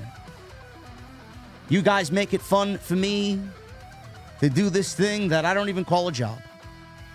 Awesome Bill with the $1.99. This stream brought OG solo stream vibes. Good. Mission accomplished then. Mike 43 with a $2 super chat. JD and Vince Russo. Bro, no. Edward Liu with a $4.99. JD, you solo is always a great listen, but variety is the spice of life, so co-host at TNT will always welcome change of pace. I know you have it covered. It's going to be good, Edward. Marquise with a $4.99. People may agree with you behind the scenes, but not in public. Your passion gets confused with anger. Couldn't be any more true of a statement, Marquise. Ricardo with a $5 super chat. JD, while it is great to have a debate show, you don't need anyone. Your game is on another level. The right co-host will come along. We'll see, Ricardo. I think you guys are going to be very pleased with the plans that are possibly in the works. Greg the Groove drum covers with a $4.99. CVV is an excellent option. He always is. I never would ask Chris because he's not going to give. Chris is never going to. I love Chris. Chris is the fucking top of the game right now. But Chris is not going to give an opinion that is like me. I just don't think it's going to happen.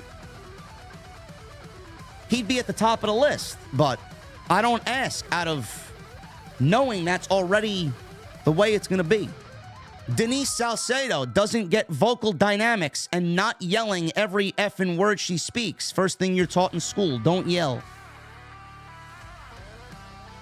I'm surprised people can listen to her for more than fucking 3 minutes, honestly. I tap out after 30 seconds. Hollywood Eric with a $5 super chat. JD, I acknowledge you. I may not always agree with what you say, but I'm and forever always an OTS VIP and loyal to you, my tribal chief. Toasting to you. Thank you, Hollywood Eric.